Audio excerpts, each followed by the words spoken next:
Yeah.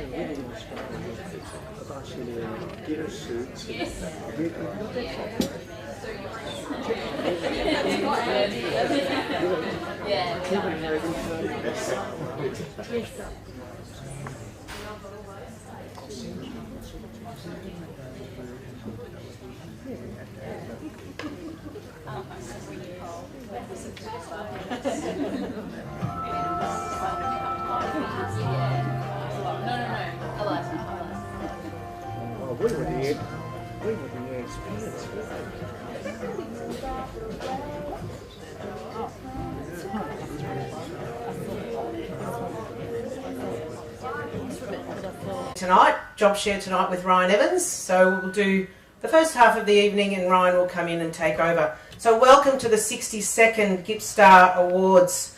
It's nice to know that I'm not the oldest thing in the room tonight. Sorry guys. We do wish to thank you all for your cooperation and your patience as the Morwell Bowling Club goes through its renovations. Hence the reason why we're in such a nice tight-knit little community tonight. But I am told that when the renovations are complete, it will be a function centre being able to seat 350 people. So I imagine that's going to be the biggest one, at least in Gippsland, I guess. Is that right, Daryl? Well done. Please welcome Anne-Marie Stever, local Aboriginal community member Anne-Marie Stever, to do the acknowledgement to country.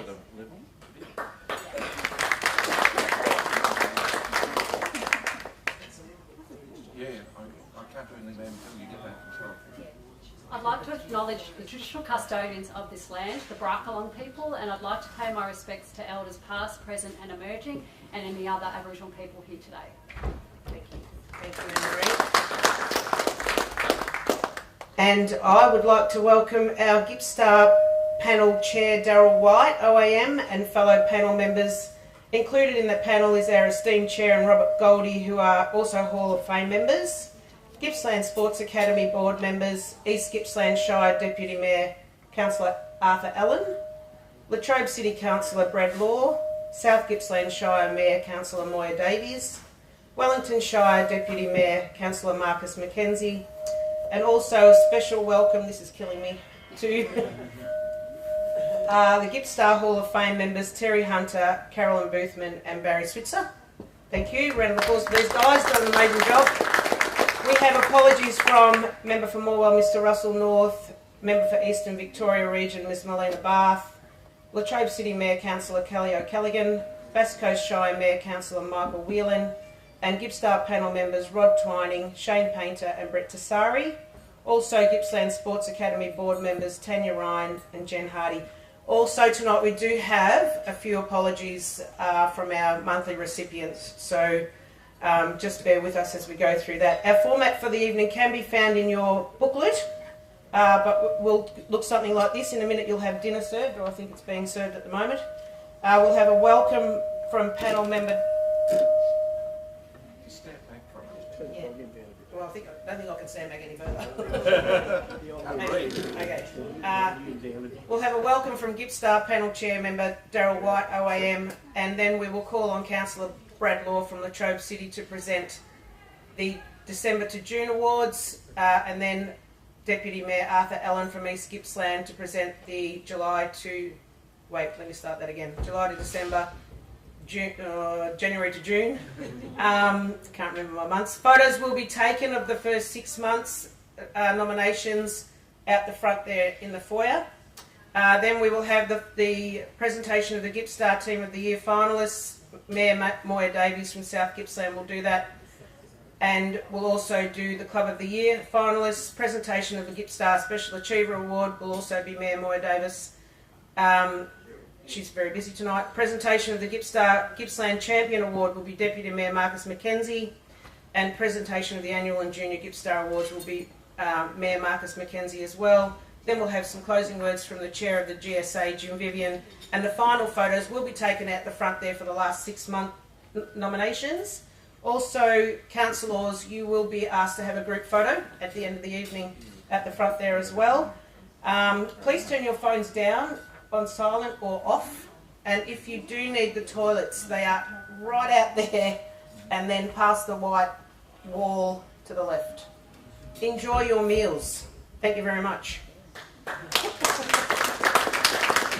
That we have with us tonight, and I don't know whether, well, first of all, let me say who they are that are with us tonight. Terry Hunter over here, legend of footy and bowls and cricket, etc. And Karen Boothman, netball guru and much other things. And Barry Switzer, he's over there as well. Put your hand up, Barry. Never short of a word or two, particularly when writing for the newspapers and one thing and another, and being on the radio. And I was just checking with him before, just checking on his handicap, and it's now 36, so he's improving. And it's great to also acknowledge Robert Goldie, who's here tonight, another one of our Hall of Fame members as well. And so welcome to you too, Robert. And he's burning it up on the lawn bowls green these days. But also Joyce Clarence over here as well, one of those involved in the beginning of the GIPPSTAR Awards, who was really the anchor for so many years, and it's great to see her here tonight as well. And of course the former EO Executive Officer of the Gippsland Sports Academy, the original Phil Shelley, who's here tonight as well. So, and to all of you, ladies and gentlemen, great to see you all here tonight in this the Moore Bowling Club new facility. Can also acknowledge the presence of Brad Law, who's the representing the Latrobe City Council here this evening, Councillor Law, and the Deputy Mayor of East Gippsland, Arthur Allen. Where are you, Arthur? There he is over there from East Gippsland. Great to have you here. Marcus McKenzie from Wellington Shire. Great to have you here too. And Moya Davies, and arrived in time, all clear. Good to see you here, Moya. As the Mayor of South Gippsland Shire. So it's great pleasure for me to be able to welcome everyone here this evening for the 2022 Annual GIPPSTAR Awards. And as in previous years, the nominations received have been of a high quality, and it's all been despite the ever-presence of the COVID-19 coronavirus that we've all had to deal with. But well done to all those who've made the effort to nominate particular outstanding performances over the last 12 months. And it's important to remind ourselves that these GIPPSTAR Awards provide an important opportunity to recognise and acknowledge annually the tremendous efforts and results that are achieved by so many of our talented Gippsland sports people. And I'm also pleased to be able to say that on the behalf of the GIPPSTAR Awards panel, congratulations to all those athletes who have been selected as the monthly Open and Junior GIPPSTAR Award category winners this year. And it's important to remind ourselves that these GIPPSTAR Awards have had a long journey from, I think it's 1962 from memory. And Graham Eddy is a name that probably doesn't mean a lot to particularly the younger ones in this room, but he was a real trailblazer in driving the idea of these GIPPSTAR Awards being established in the first place. And he was involved with Radio 3TR in Sale, and then more later, subsequently, with GLV Channel 10, which was based in Traralgon. And these awards have had an illustrious journey over the years, and it's important that we continue to maintain that momentum with regard to these awards.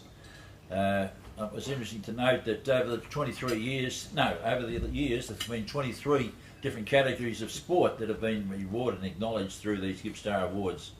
And I just wanted to take this opportunity on behalf of the GIPPSTAR Awards panel to thank all those councils that are part of our Gippsland community. I'm talking about Latrobe City Council, and along with East Gippsland Shire, Wellington Shire, South Gippsland Shire, Baw Baw Shire, Bass Coast Shire, and as I said, Latrobe City.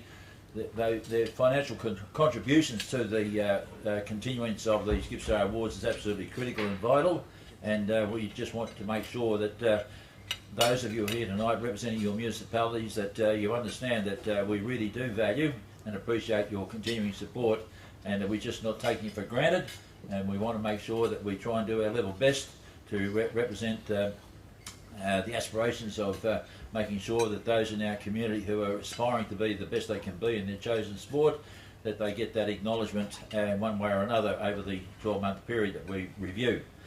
To also wanted to take the opportunity to thank all the members of our GIPPSTAR panel who give up their time to give nominations, but also assess the nominations that we receive on a bi-monthly basis to ensure that we get good outcomes that really reflect the talent that's in our community. And especially thanks to the Gippsland Sports Academy organisation and under the chairmanship of Jim, and to all the staff, and in particular to Anita Pistrin as our executive officer.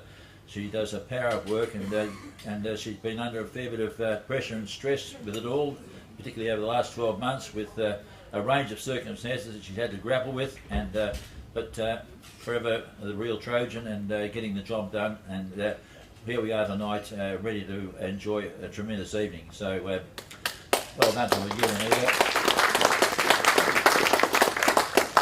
And finally, I just wanted to take this opportunity to again congratulate all the monthly Open and Junior category winners over the last 12 months, and wish you all the best for the years ahead. And remember that as the athletes of our Gippsland community, you are representatives of our community of Gippsland and flying the flag for us. And so it's important that you continue to understand that you are role models for our youngsters coming through behind you, and they all follow you, I'm sure, with great interest to see how your journey continues, and we want to take this opportunity to wish you all the best for the future. Well done.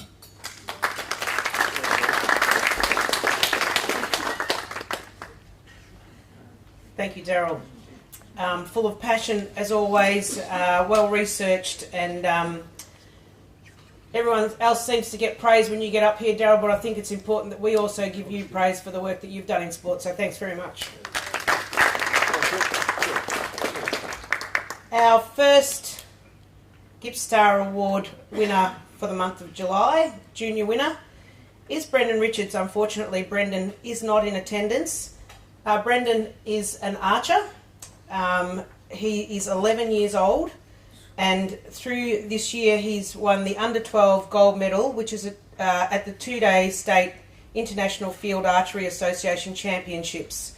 And then a 2-day 3D Archery State Championships, shooting traditional longbow division. He also won gold. Now, he's 11 years old. I don't know if you know about the, is it Gippsland Archery Club? I'm trying to think, it might be Morwell, I'm not really sure.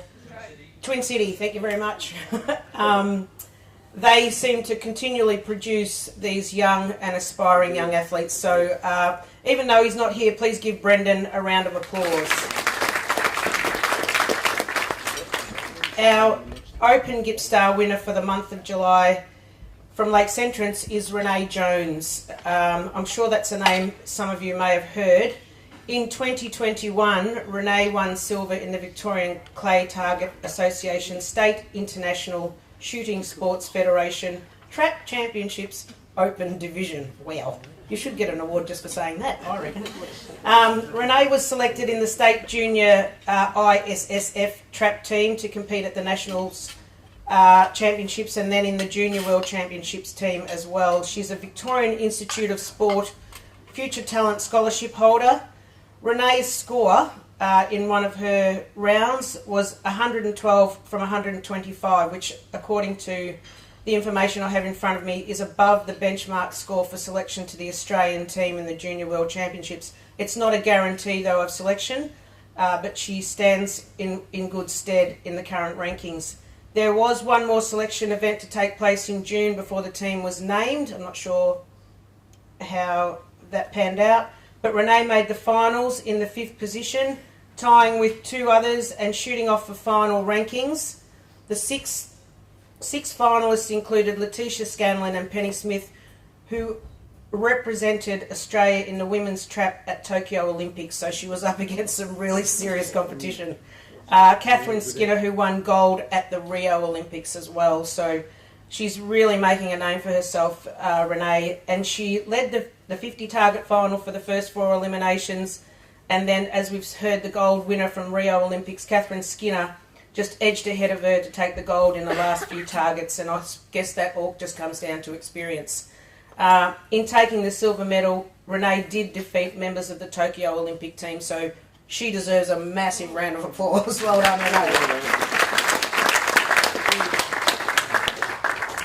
Unfortunately, both our winners for August are not in attendance either. They are archers as well. In the junior category, the Junior GIPPSTAR Award, Alex Richards of Ballara was recognised for his achievements. Alex won a gold medal in the under-16 two-day state international Field Archery Association Championships. And I don't know if I mentioned he's 12 years old. Again, coming from Twin City. And they just continually produce these young champions. It must be an incredible thing, I think. Look, I know I've mucked around with a bow and arrow every now and again at a target shooting place, and I got a bullseye, didn't I, once? Mate? My husband over there can vouch for that. But, you know, nothing like this. I don't go out for 2 days and you know, shoot at targets constantly. We all know what sort of pressure, mental pressure that can bring. Our Open GIPPSTAR Award winner is Adam Murray, also of Ballara, for his achievements also in the sport of archery. Now, Adam won gold at the two-day International Field Archery Association State Championships Open Division. So, again, a massive congratulations to those two archers and to the Twin City Archery Club. And I do believe our next recipient, Lucas Furlan, is here. Am I correct in saying that? Yes. So come on up, please. Lucas, the September Junior GIPPSTAR winner from Toongabbie for his achievements in the sport of clay target shooting. In July this year at the Northern Territory State Trap, Lucas competed in an open event, winning bronze, shooting 49 from 50 and 35 from 35. Lucas also won gold in the under-18 junior high gun over the 4 days and was the junior winner in three disciplines, yep.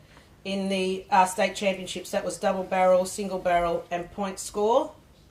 The Northern Territory State Trap Championships in Darwin was a very high level of competition, and from your nominator has said that it was an outstanding performance for a 14-year-old to finish third overall in the open section against some of the best clay target shooters from every state of Australia and dominate the junior section. Yeah, very impressive. Come on over. Lucas, we'll ask you a few questions. Congratulations. So I understand this was your first interstate competition, so tell us a little bit about it. What was the experience like? Yeah, Darwin was awesome. It was a bit unexpected going up there due to COVID, and with the help of Melina Barth, she got us up there, me, Dad and my coach Andrew, so it was a bit unexpected, but yeah, went up there with no expectations and yeah, shot pretty good. So. And what's your shot pretty good? Yeah, not bad. What's your preparation look like? So, like, how do you train? What do you do? Yeah, Andrew's got his own range out at Glengarry, so before that I was sort of practicing there once a week. Yeah, there wasn't too much preparation due to lockdowns, and I couldn't really go anywhere apart from there. But, and how long, I mean, we know this is your first interstate competition, but how long have you been shooting? Since 2019, so mid so 3 years? Three or four. Yeah, nearly 4 years. And 14 years of age, you've come away with some exceptional results, so congratulations. Yeah, thanks, awesome. Lucas. Thank you.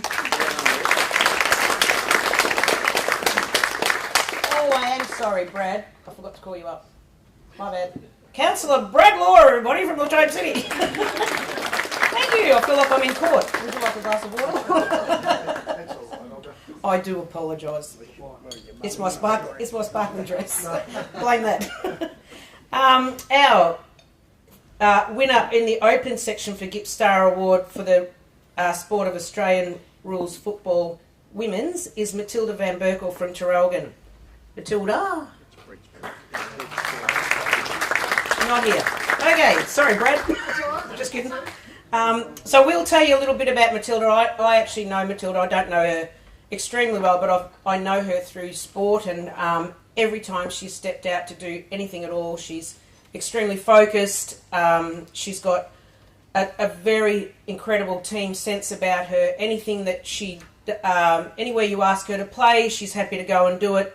She never questions what the coaches are asking of her. She's quite a fantastic young role model, but I will tell you a little bit about what she's done. So she won the Under-18 Gippsland Power Girls 2021 Best and Fairest Award. Matilda's described as the ultimate utility player, often stationed in defence and capable of clunking intercept marks with ease. Matilda could go forward and become a leading target as well, and even had the versatility to be effective in the ruck. Matilda's consistency over the season was a key factor in her 2021 best and fairest achievements. Now, I did have a few questions here for her. Unfortunately, she can't answer them because she's not here. But just give her a round of applause. That would be great. So good to see the variations of sport up there, which were once traditionally men, and now it's becoming just an everyday thing. So I think that's terrific. Our October junior, got one for you. Our October Mitchell, just checking. Yeah, there we go. Our October junior winner for the GIPPSTAR Award was Mitchell Moschetti. Did I say that right? Yeah. Perfect. Of Phillip Island for his achievement also in the sport of Australian rules. Come on up, Mitch.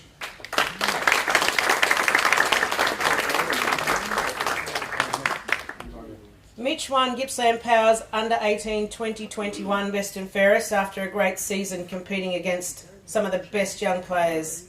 Mitch captained his team and thrived in the role, averaging over 22 disposals a game, while also registering plenty of tackles as a very key part of his skill set. So come on over here, we'll ask you a few questions. I was actually going to say we've just heard from your fellow teammate Matilda, but she's not here. So you just talk us through the importance of a captain's role. I might have been pretty bad at public speaking though. That's okay. It was definitely an interesting year because we started 0-7.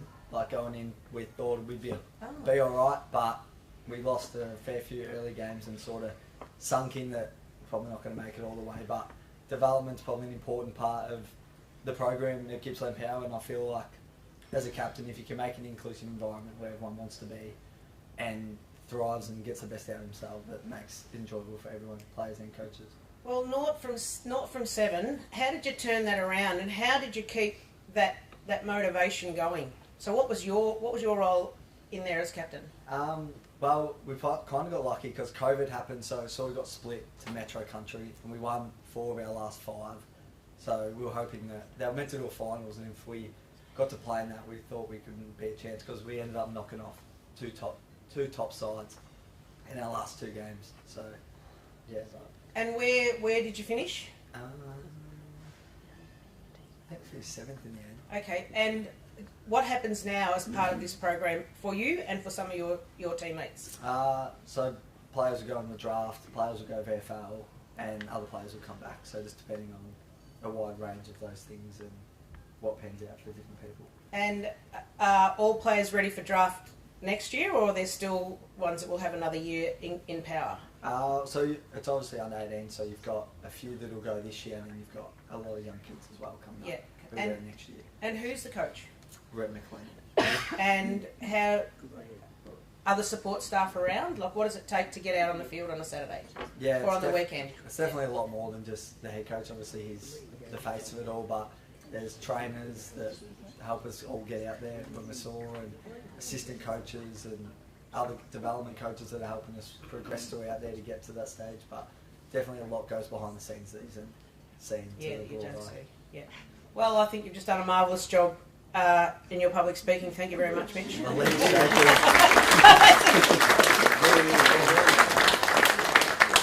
Fantastic. Unfortunately, our October Open winner is not in attendance. Also for the sport of Australian rules is Shannon Lang. I think that's how you say his surname. Shannon's from Sale, and he claimed the 2021 Trude Award and Rodder Medal for the Gippsland League Best and Fairest, polling 14 votes from his 10 games over the season, with 4 of those being best on-ground performances. Shannon returned home to play for Sale this season after having a successful playing stint with Port Melbourne in the Victorian Football League. Mitch, do you know Shannon at all? No. Okay, so we can't get you up here to talk about him then. Anybody know Shannon? No, just kidding. So please give Shannon a round of applause. Well done, Shannon. Xanthi. Where are you? Come on up, Xanthi. So our November Junior GIPPSTAR Award winner is Xanthi Wade of Stratford. for her achievements in the sport of equestrian. You look a bit bigger and taller than what you did last year when you were standing up here. Nice to see. Xanthi was awarded Reserve Champion Australian Show Jumping Sub-Junior after competing at the Pony Club Australian National Championships in the Sub-Junior 10 to 12 years old. Is that correct? Because I got it wrong last year. How old are you? She's 13. That was you. Have you just turned 13 since this? Yeah. Yeah, cool. Okay. I got it right, thank goodness. Show jumping competition representing Victoria, winning the first class, placing third in the second class, and 11th in the third show jumping class. She finished just 5 points behind the champion to claim the reserve title. She also combined with the other Victorian team members to win the Sub-Junior Show Jumping Team Award for Victoria. Xanthi, one of your big achievements was the winning gold at the East Gippsland Zone Show Jumping and Dressage Championships that was held in December. The event is a state qualifying one and is used to determine the zone team to compete at the Pony Club Victoria State Championships in February. Winning this event now qualifies her to represent the zone at state championships. So come on up over here. So you also won gold in the open division in the Elms Grand Prix show. So tell us about that, Xanthi. What is that? It's just like a competition in sail that just has like our zone people, and yeah, it's the same. And how many compete in that? Is it a big competition? It's pretty Relatively big. Yeah. And where did you place?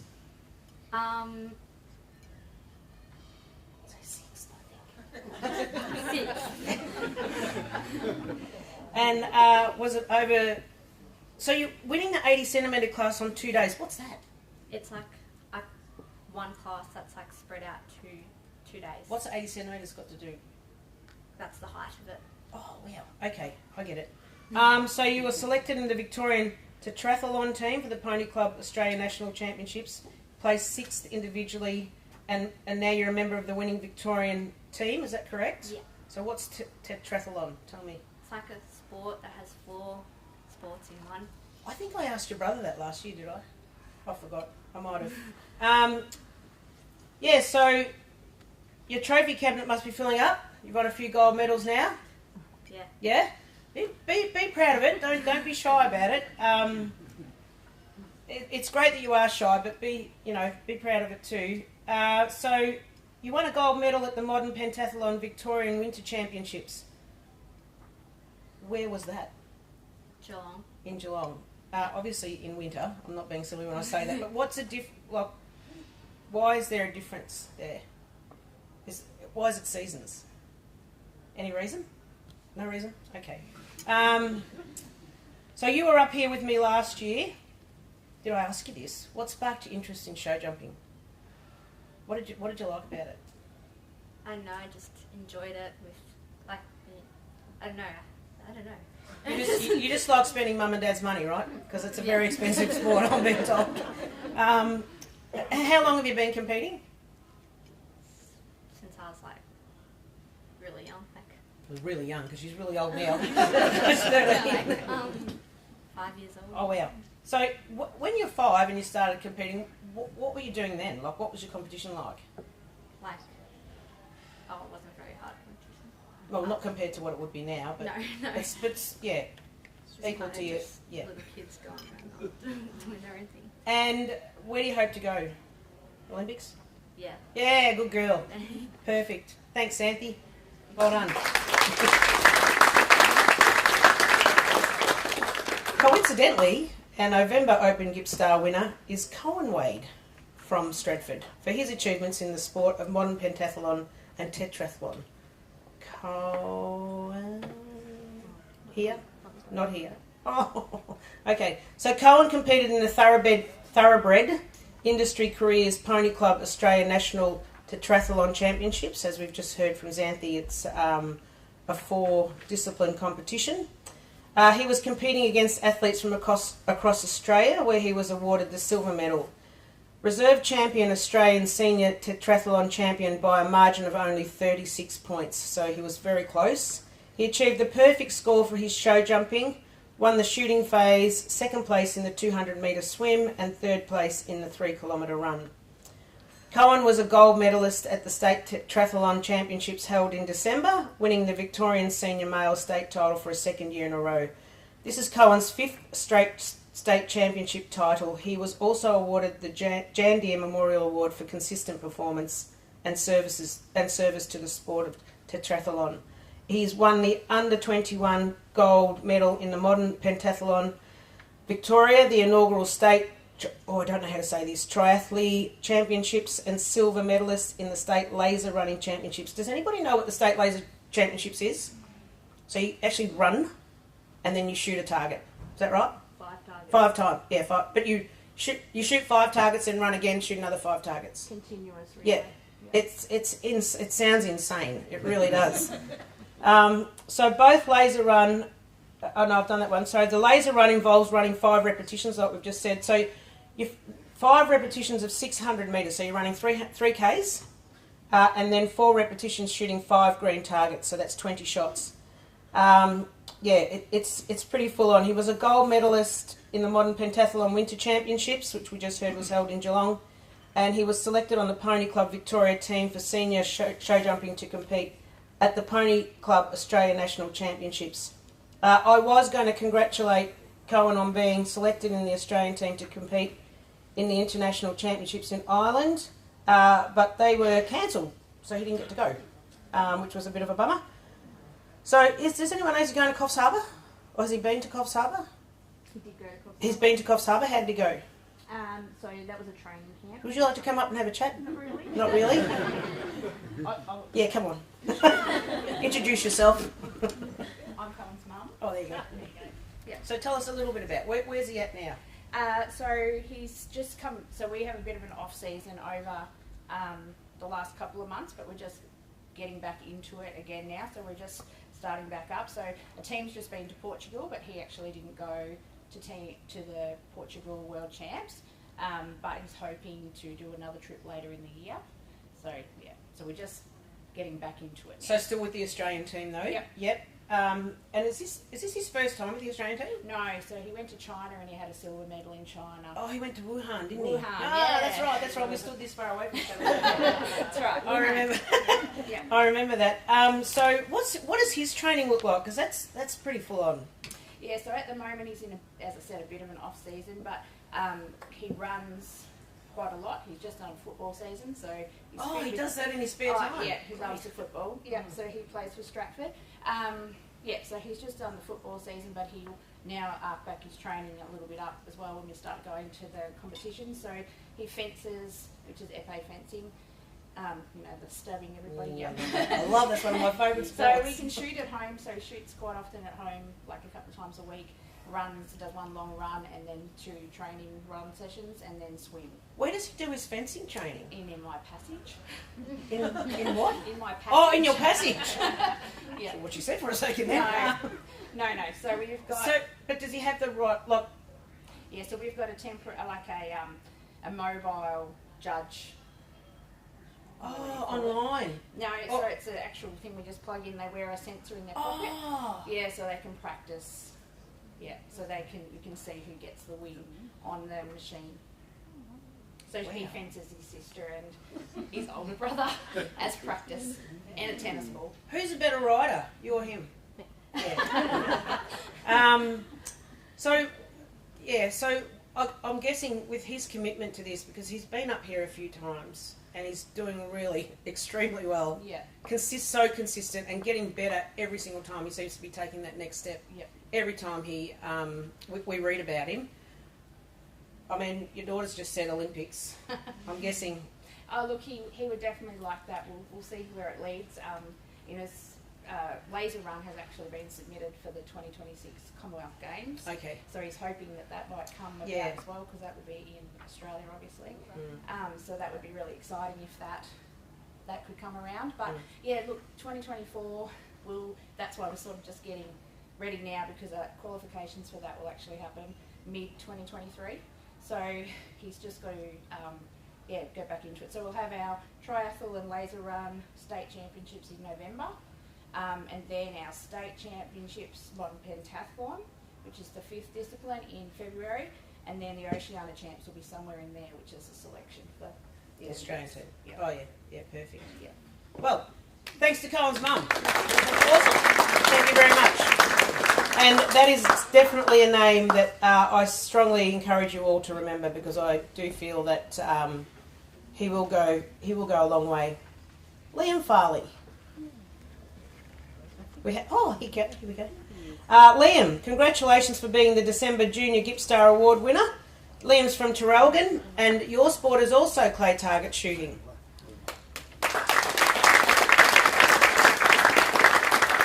Liam was selected for the Victorian State Junior team for 2022 National Championships. He won gold in the Under-18 Victorian State Clay Target Championships.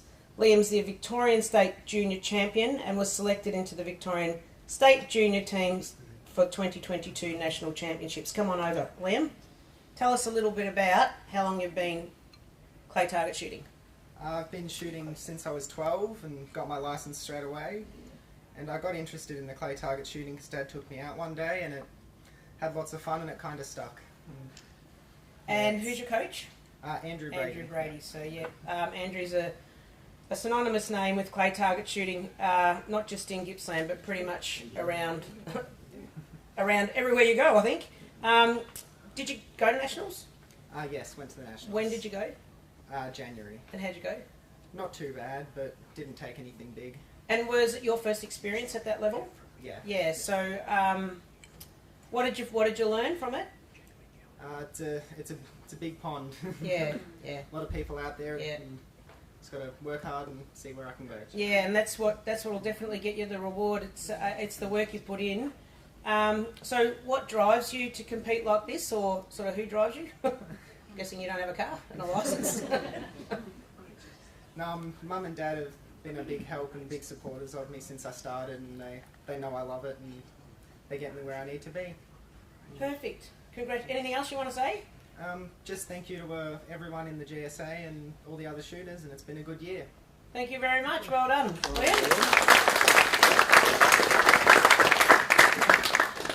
Our December Open Award winner, Rick Cochran, is not in attendance, but I will tell you a little bit about Ricky, who plays for the Traralgon Tigers United Football Netball Club in the North Gippsland Football Netball League. They were victorious as he was victorious as the league's senior best and fairest for season 2021. Ricky won the seniors Sal Burley medal in dramatic fashion, with his victory coming down to the last vote card of the season, and can credit his win to his best on-ground performance in the final home and away game against Gormandale. Please congratulate Ricky on his award. And please also congratulate the winners from June to December as we take a little interval for 15 minutes. Thank you, Brad. I promise I'll call you. Do I call you back up? No, you're done. Thanks. Great job, mate. Where we'll have dessert. Also, if you want tea and coffee photos, don't forget to go and get photos if you have been announced as a winner so far out in the foyer. If you want tea and coffee, please see the staff at the bar.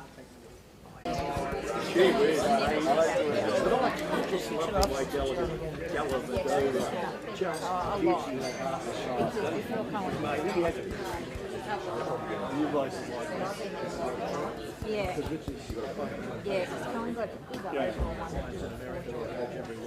Jordy got it last week. And Colin was keep talking. Oh, really? Which is where you go. Yeah, and he was captain, wasn't he? Yeah, he's a baseball coach. There's a green light man on. Every week he coaches this girl. When they shooting, I always want to stuff, so I was a bit crazy what he was doing. So the other day I just forgot that. Oh wait, that's Megan. Oh no, it's not me. Really, really good with the fork one, the dog breakfast. Switch that off though.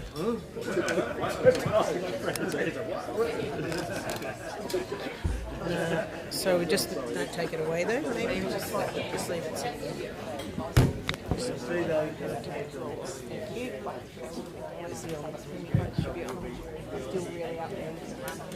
We have liftoff. Oh wait. Oh yes, we've got to change the camera. When we're doing this, we need to communicate. Keep talking. It's like AGL, isn't it?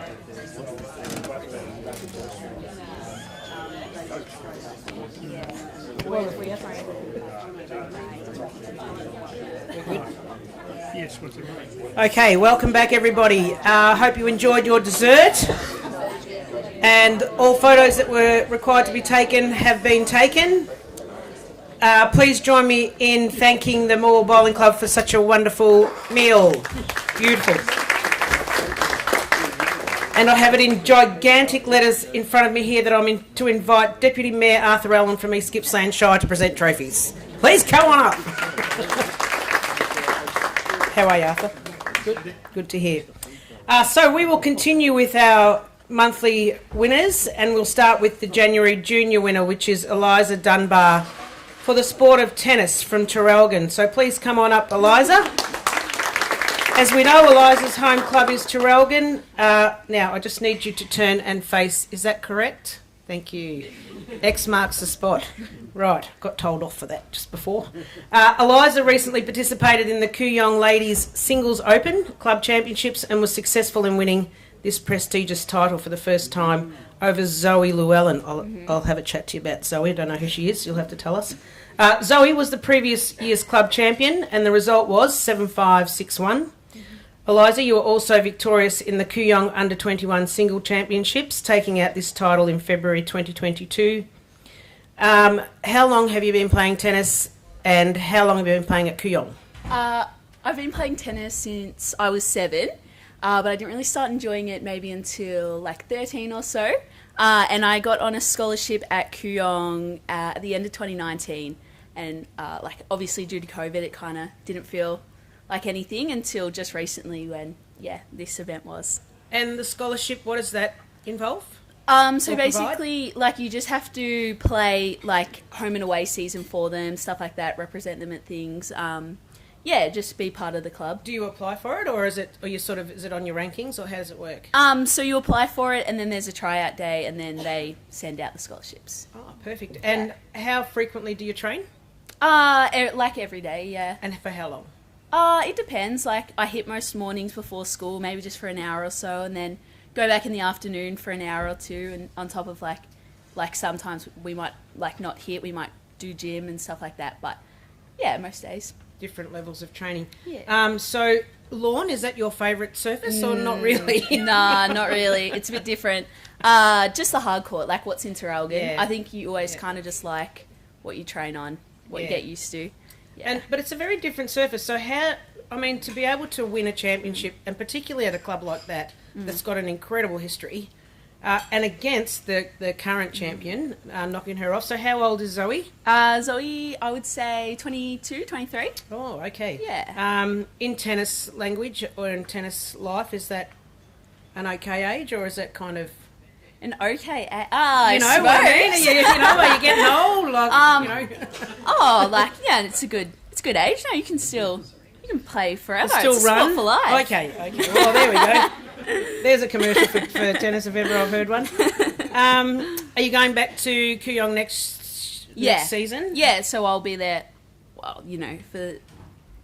I think the scholarship lasts 6 years, but hopefully I'm... Oh, wow. But hopefully I get to play there for much longer. I really like it. And so do you get coaching down there as well? They offer it, but I really like my coach in Traralgon. Yeah, so, okay. yeah. And it's probably... Stick with him. So if you did have coaching down there, what would the sessions... How long would they go for? Maybe 2 hours, 3 hours, something like that. Yeah, it's a bit of a drive, isn't it, to go down there and... Yeah. But we've seen what needs to happen for people to make it. And, we saw some huge names retire from tennis this year. We saw Serena Williams, Ash Barty, and my absolute ultimate sporting hero, Roger Federer. Absolutely love him as an athlete and a person. So he's an incredible inspiration to so many people. Who's yours? Who's your inspiration? Would I get in trouble if I said Nick Kyrgios? No, not at all. I like you even more than I liked you before. Good on you, Eliza. I think there's nothing wrong with being who you want to be. There's nothing wrong with that at all. So. No, I really like Nick. He's cool. Yeah, well done. Thank you very much. Congratulations. Thank you. There you go, your turkey. Thank you. Congratulations. And our January Open GIPPSTAR Award winner is Alex Villiaman of Morwell for her achievements in her sport of rowing. Alex, come on up here. I'm going to read out some of your achievements, but I want you to talk to us about your rowing career because it really has been incredible. Around here. Get around here, please. Closer. Come on, closer. So you competed in the New South Wales State Rowing Championships, is that right? Yep. Good, got that bit right. You and your partner won gold in the PR3W2, which resulted in you being invited to national selection. So what happened from there? Like, how did you go? We went well. From then I made the national team and we competed. So that was my third year on the team. This is my third year on the team, and we went to World Cup 1 in Serbia. And before that, we spent 4 weeks in May in Italy at the European Training Centre. And then we competed at World Cup 1 and did quite well there. And then came back to Australia and did a full season here in Melbourne and at the VIS, just in our home. And our team is camp-based, so we came together for all of our camps. Where did your team come from? From around the state? Yeah, around Australia. So Australia. one in Sydney and a few girls from Melbourne and Canberra. And where are your camps? Where do you go for your camps? Mainly Sydney and Melbourne. Okay. Yeah. And what's the training like compared to what you actually compete in? What's that environment like, your training environment? What's it like? Yeah, so is it similar, or do you get over there and think this is really different? In Melbourne we train on the Yarra, so any river really, and But temperature-wise, like climate? yeah, well, Europe is obviously a lot warmer. Like, we just got back from Europe. I got back yesterday from World Champs, and where we competed in Prague, which was a lot cooler than Melbourne actually, but we were training in Italy for 6 weeks prior this month, and it was very warm. So we have to acclimatise, and the VIS are great at doing that with the heat chamber and things like that. And the Victorian Institute of Sport that you're talking about as the wonderful. VIS, yeah, great, absolute state-of-the-art facility. How long are you with them for? Is that a yearly thing, or do they give you 2 or 3 years of a scholarship? We just heard that our Eliza has a 6-year scholarship with Kooyong. Is it 12 months or...? Yeah, so they'll obviously look at your achievements throughout the year and they'll offer you a yearly scholarship. I've been with them 5 years, I think. Oh, wow. Yeah, but it's a 12-month contract. Yeah, awesome. And are you... you'd be travelling a fair bit, I suppose, and How did COVID impact you and your training and your sport? We actually got given permits because on the Australian team, we were still a semi-full steam ahead. So we got given permits to travel out into a centralised lake, as you would say. It's a bit less of a lake, but yeah. Well, I think if you can train on the Yarra, you can train anywhere, really, can't you? Yeah. Anyway, congratulations. Thank you, Alex. Thank you.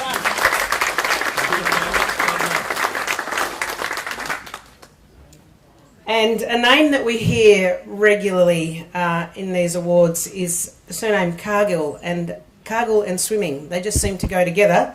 Please welcome Molly Cargill up, who's the February Junior GIPPSTAR Award winner from Traralgon Swim Club. Wow, I just don't know where you start with Molly. At the Gippsland Championships held in Warragul in February this year, Molly swam in 17 individual events in both the age and open, as well as swimming in 6 relays. Is that right? So what's 17 and 6? 23. Wow, a lot. Yes, very good. Thank you. During that, she won gold in the open, and so you won gold, silver and bronze across the championships in both open and age categories, and as a result you were awarded the dual family trophy for the female champion of the meet. Yep, so we'll get you to talk to us about that in a minute. Then you went on to the Victorian State Age in March, where you qualified to swim in how many? 10 events. You made 9 finals. Yeah, wow, that's incredible. And you won a silver medal in the 200 metre fly, so the butterfly. Then in the ultimate event, the Open and Age Nationals, you qualified to compete in 6 events and you made 3 finals. You placed in the top 10 in every one of them. How old are you? 16. Just lost me. Oh no, it's back. So you also achieved a qualifying time to compete, at the Open Nationals in May for your 50 metre back. So come on over, have a chat. Tell us about the Jewel Family Trophy. So the Jewel Family Trophy is for the woman or girl who achieves the highest amount of points score at the competition, which is the Gippsland Championships, and that goes over 3 days. In where was it this time? Did we say in Warragul? We said. Have you won it before? Yes. How many times have you won it? My second time. Is that second back to back? Yeah. Yeah. Okay. And what about at the Nationals? You went into. You did great at the state age and the Australian age, but then to be in the Open and to finish in the top 10, that's pretty amazing. That wasn't that. Oh, that wasn't at the Open. That was Okay. at age. Oh wow. Okay, so you're not so amazing. No, I'm just joking. You are. That was at age. So, how did you go? Well, how did you go at the Open? Well, Nationals? I actually didn't compete at the Open Championships because I had a school camp that was compulsory. Oh, that's a shame. What school do you go to? St. Paul's. What school does she go to, Sandra? Just kidding. St. Paul's. So, how many times have you been a recipient of a monthly GIPPSTAR Award? How many years now have you got up here? 4 or 5. Yeah, 4 or 5. She's lost count. And what's your favourite stroke? Butterfly. Oh, okay. And is it long or short distance? Well, I do like the 55, but I also like the 200 fly. So You like the long distance as both. well. So a regular training week for you, what does that look like? It's around 8 swim sessions and 2 to 3 gym. And 8 swim sessions, what times of the day? Early morning, so Yeah, like what? 4:50 to 7 of the morning, and then school, and then come home and train from 5 to 7:15. You come home from school Yep. and then you train at 5 o'clock. What time do you get home from school? 4:55? 4:50. Really? I was only kidding. And you do that 8 times a week. So obviously then, as you said, you're doing some morning and some night. And how many gym sessions? 3. 3. Wow, that's amazing. Where do you hope to go from here? Do you want to keep swimming? Are you going to keep swimming? Yes, so wherever swimming takes me is where I'm going to go. Yeah, good girl. What's your key? Like, what's your motivation? You're very successful. Thank you. What motivates you? I don't know. I just like swimming up and down the pool, I guess. Okay. And you've obviously got good people around you. Yes. Yeah. Especially my mum, Yeah. Awesome. my biggest cheerleader. And you've got a family of like a brother and 2 brothers. 2 brothers. And they both swim. Yes. Wow. What time do you get sleep? A little bit. Sleeps in the car, does she? While you Sunday morning. Oh, great. I'll give you a call first thing Sunday. All right. Well done. Thanks, Molly. Congratulations. Thank you.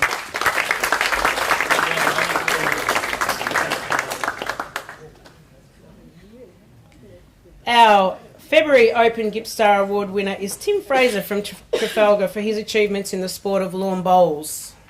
Here we go. Come here and stand beside me, please, Tim. From Trafalgar Bowls Club, as I've said, Tim's contested the men's final of the Strzelecki North Champion of Champions event against Moe Bowling Club's Michael Smogovic at Newborough Bowls Club. Now, Tim started well, going into it as a 6-3 lead before his opponent got away to a 12-7 lead. How did you let that happen? We'll talk about that in a minute. Managing to maintain his lead until Tim drew level at 18 all. Wow, I'm tired just reading this. This is exhausting. After winning 4 of your 5 ends, Tim remained focused and continued his good work to lead 24-21 before Michael rallied back to tie the score at 24 all. Then Tim won the next end to be victorious 25-4. Nothing like keeping a nail biter and one up your sleeve for that. A great display of bowling from 2 young stars of the future was very much applauded by the huge crowd of spectators.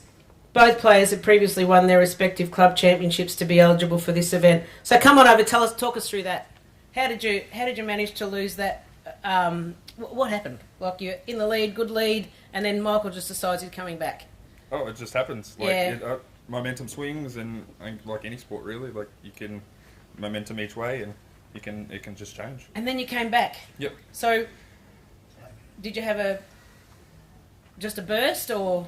No, just changed how I played, won an end, and Yeah, good. changed it and changed up the game. Yeah. And, yeah, just able to get my way back into it. So, just on that, how important is it for you to take a step back and take a breath when something's not just continually going your way? So there's a lot of really young athletes here in the room tonight, and you know, obviously their focus can come and go like everybody's can. Yep. How important is it for you to just take a breath and say, I need to reset this? Oh, definitely. Like Yeah. sometimes I'd get a drink or just Yeah. take myself away from what I'm doing. Yeah. And then go back and restart. And, do you have people, so it says here that people were cheering and applauding and doing all that. Yeah. Do you zone out of that? Or? Yeah, I don't. Yeah, It doesn't really affect me. you don't hear it. No, Yeah. I don't pay attention to it because Yeah. at the end of it, they're watching the game and I'm just trying to concentrate on what I'm Yeah, doing. yeah, that's So, so important. And you have the score displayed? I can see it. Yeah. Yeah, do you look at it though? Occasionally, yeah. Like I did it even when I made the Champion of Champions. The next part, I did the same thing. It was 15-24 down, and I ended up losing 22-25. Wow, that's amazing. So what attracted you to lawn bowls? My whole family's played it. Like, so I actually started when I was 12. So Oh wow, so I'm 30. Yeah, I'm 30 now. okay, so you've been bowling for a little while. Yeah, yeah. I was about to ask you how long you've been bowling for. Yeah. Yeah, and my grandpa was a state coach, so I was actually fairly lucky to have that. And he was in the over 60s Victorian team and that sort of stuff. Same surname or? Yep. Yeah. Yep. Okay. Yeah, And his name's Terry Fraser. Instead. okay. And where was he? Like, So where he was based in Hastings. Oh, okay. So that's Yeah. most of and then obviously Dad played, and we just kind of got into it. We got bored with little athletics and that sort of All stuff. that, So yeah. cricket didn't faze me. So. That's pretty amazing that you start when you're that young, and it's, look, let's be honest, it's become a popular sport now. Oh, it but has definitely. Yeah. It wasn't that popular when you started. Even when, like Dad said, when he first got into it, he was frowned upon because he was 16 years old. Yeah, playing lawn bowls. So, by the other bowlers. Yeah, because he was a young person coming into an old person sport, really. Wow. And nowadays, it's pretty much Now that with the it's all the that's same. what you're looking for. Everybody wants. So what happens now with your bowls? I don't know. I'm entering a few other little things that are like the Victorian Open's coming up, so I've entered that. So just to try and get my name out a bit further. Like it's harder, obviously, being in Gippsland. Melbourne teams don't look at you as much, so you got to push for a bit more and that sort of stuff. So that tends to happen in a few sports, doesn't it? If you haven't got the exposure there, or people haven't seen you, it makes it quite difficult for them to get out of their comfort zone and think, look, we'll give Tim a go. Yeah. Yeah, because they don't know you. Yeah, that's right. So I just got into the big events and get my name out there. So. Well, good on you. Good luck. Keep us posted to how you go, Tim. Thanks very much. Beautiful. Thank you. I know, I talk too much. I can't help it. Our junior winner for March from Sale for again in swimming is Teddy Ripper. So as well as being successful in the Victorian Age Swimming Championships, where he achieved gold in the 14 years 200 metre breaststroke, Teddy had another successful result at the Australian Age Swimming Championships, achieving silver in the 14 years 200 metre breaststroke. Teddy's also won bronze medals in both the 14 years 100 metre breaststroke and 50 metre breaststroke. Teddy, obviously breaststroke is your favourite stroke. Oh, how'd you guess it? Righto, I'll tell the jokes.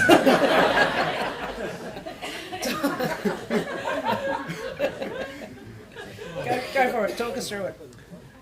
Sorry, what am I talking Oh, through? about your breaststroke and your swimming Oh. and, your gold medal and, all that stuff. And where to now? I'm not sure just yet. We'll see how we go, Just keep training and got nationals again next year, hopefully, and yeah. So swimming goes all year, I get that. Yeah. But there's this kind of a season, really, isn't there? Yeah. So when does the momentum really start to pick up for you?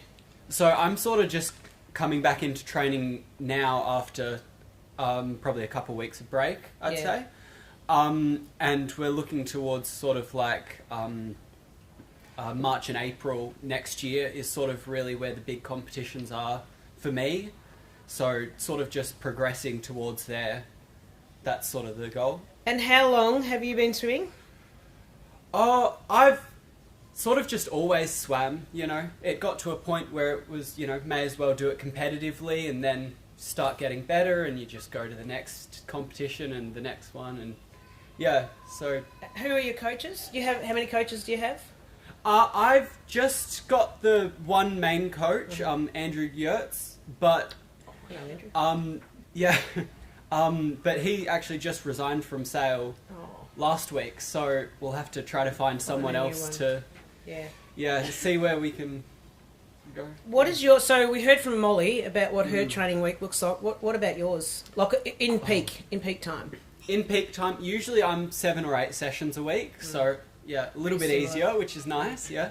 I get a bit of a sleep in, which is great. So you don't start at 4 o'clock? No, I start at 5:45. Oh, you do get a sleep in. Exactly. You need to move to Sale, Cargills. I'm just saying, you've got to go to Sale. Relocate. Yeah. And do you have a 100-metre pool there in Sale, or is it just 50? Do you train in 50? I mean, not 100, 50-metre, 25-metre pool. Yeah, so we've got inside is the 25-metre pool, and then the outdoor pool is you've got 50. the outdoor one. So, but you wouldn't train in the outdoor one that often, would you? Not very often. It's just in the summer, really. Yeah. Do you find that training in the 25-metre makes it harder for you when you compete? Or not really? I find it actually helps. Good practice for the turns, you know, if you've got to do it twice as much. True. And yeah. I prefer the outdoor pool, though, I've got to admit. Oh, do you? Yeah. Yeah. Do you get in there early in the morning, in the outdoor one? Yeah, just as early as usual. Yeah. Okay. And how do you balance that between that and school? That's a lot of training. Oh, yeah. It's a bit difficult, but just got to, you know, keep on top of things and be open with my teachers and make sure that we're, you know, just keeping up with everything. And if I've got to, you know, miss a training session here or there, just to keep up. And yeah. Yeah. And what school do you go to? I go to Gippsland Grammar. And did Gippsland Grammar make you go to a camp when the Nationals were on? No, I actually got out of a camp because of Nationals. Oh, boy. Okay. All right. Teddy, thank you very much, and all the best with everything. Thank you. Good man. Good, very good man. Thank you. And our next award recipient, the March Open GIPPSTAR Award winner, is not in attendance. Andrew Brady, who we've actually heard a little bit about tonight through the clay target shooters that have been up here collecting their monthly awards. But Andrew was the winner of the National Champion of Champions in clay target shooting, where he brought home the gold medal. He was selected in the 2022 All-Australian team and is a member of the Victorian Open winning team at the National Trap Championships for 2022. And he's also the Gippsland Sports Academy head coach of clay target shooting. So we've heard that he has his training facility at his property in Glengarry. Yeah, Glengarry. Good thing I can lip read even without my glasses. And he obviously does a power of work in the clay target shooting. He's got, as we've seen tonight, like I've said, a couple of recipients come up here tonight to get awards, and they have nothing but the deepest of respect for him. So please congratulate Andrew on his award. Our April Open GIPPSTAR winner is Jessica Jackson of Longford for her achievements in surf life-saving beach flags. Junior, did I say open? No. Oh, whoops, where'd that one go? Hang on, let me try that again. Oh, I'm turning the page way too early. Thanks very much to my PA over here. He's been hanging around the GIPPSTAR Awards for so long. Thank you. Kayla, is Kayla here? No, she's not in attendance. So, look, listen, mind your own business. No, I'm just kidding. No, she's the April winner for the Junior Award for her achievement also in the sport of swimming from Churchill. Kayla swam at the State Age Championships in the multi-class category S6, where she won 11 gold medals from 11 events in her first effort at this level, which set her up for the National Age Championships in Adelaide in April, where she swam in the para classification S6, winning 1 gold, 2 silver and 1 bronze medal in her first ever national championships. So her first ever attempt at swimming at this level, and she's come away with with extraordinary results. She was a medalist at the Australian Age Swimming Championships in Adelaide and at the Victorian Age Championships as well. So please give Kayla a round of applause. Now we're going to have a go at Jess. Come on up, Jess. Jessica competed at the Life Saving Victoria Senior State Carnival held at Lawn, where she finished in first place, beside me so I don't get in trouble again. Open female beach flags. Jessica was selected to represent Victoria as a beach athlete in the Surf League teams involving 12 teams and is the curtain raiser event to the Nutrigrain series. That's pretty impressive. 3-day carnival. You made a final each day, finishing 6th, 3rd and 3rd. So is that a final or a final as in category classification A? So because it was the Super Surf League, it's a teams event, so I was in the Vic team. So you just do a normal heat as usual, and if you get out early, you're in the B, and if you make it through, you're in the A. Oh, perfect. So you made that 3 times. Yep. And you got 6th, 3rd and 3rd, which is terrific.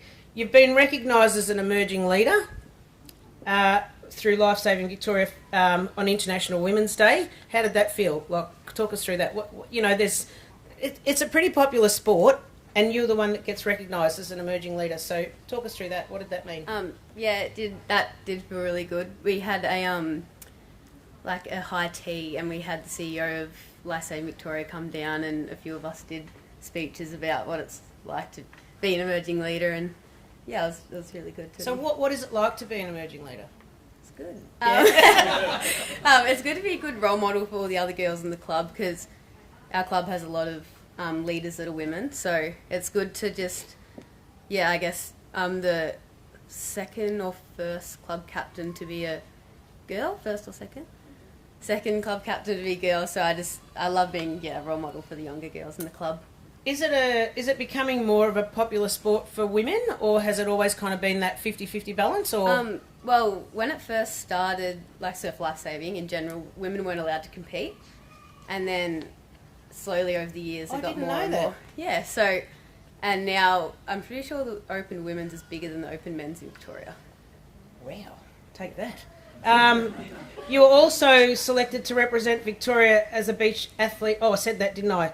And you've been recognised there. Competed at the Seacliff South Australia State Beach Carnival, taking third place in the Open Women's Beach Flags, 6th place at the State Championships Open Women's Beach Flags, and is a patrolling member and an inflatable rescue boat driver for Sea Spray Surf Life Saving Club.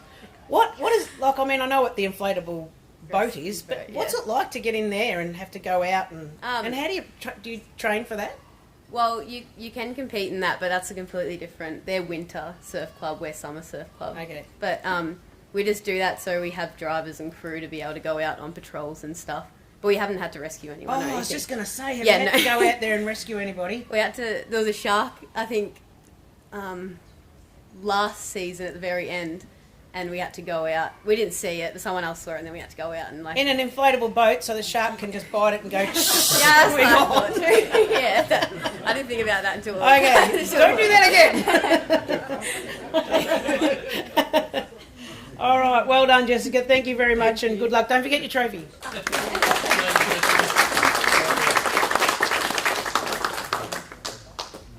Am I right to go to the May Junior one? Thanks very much. Beautiful. The May Junior Award winner is Chris Axford of Currambara for sport of volleyball. Calling Chris. Come on up, Chris. This is actually quite an extraordinary story here. If you wouldn't mind coming around this side, thank you. Volleyball Victoria Country Championships took place in Horsham in June.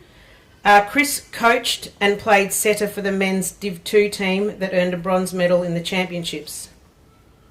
Chris is Volleyball Victoria State League co-captain for East Side Hawks men's Division 1 team and was selected to play in their Premier 2 team. Chris is required to travel to Melbourne-based clubs twice weekly for team training in addition to games held in southeastern suburbs of Melbourne. He was voted men's A-grade runner-up most valuable player in the spring-autumn season of 2022 of the South Gippsland Volleyball Club. He's a dedicated member of the Warriors team that plays in the Open A-grade competition and that narrowly missed playing in the grand final this season.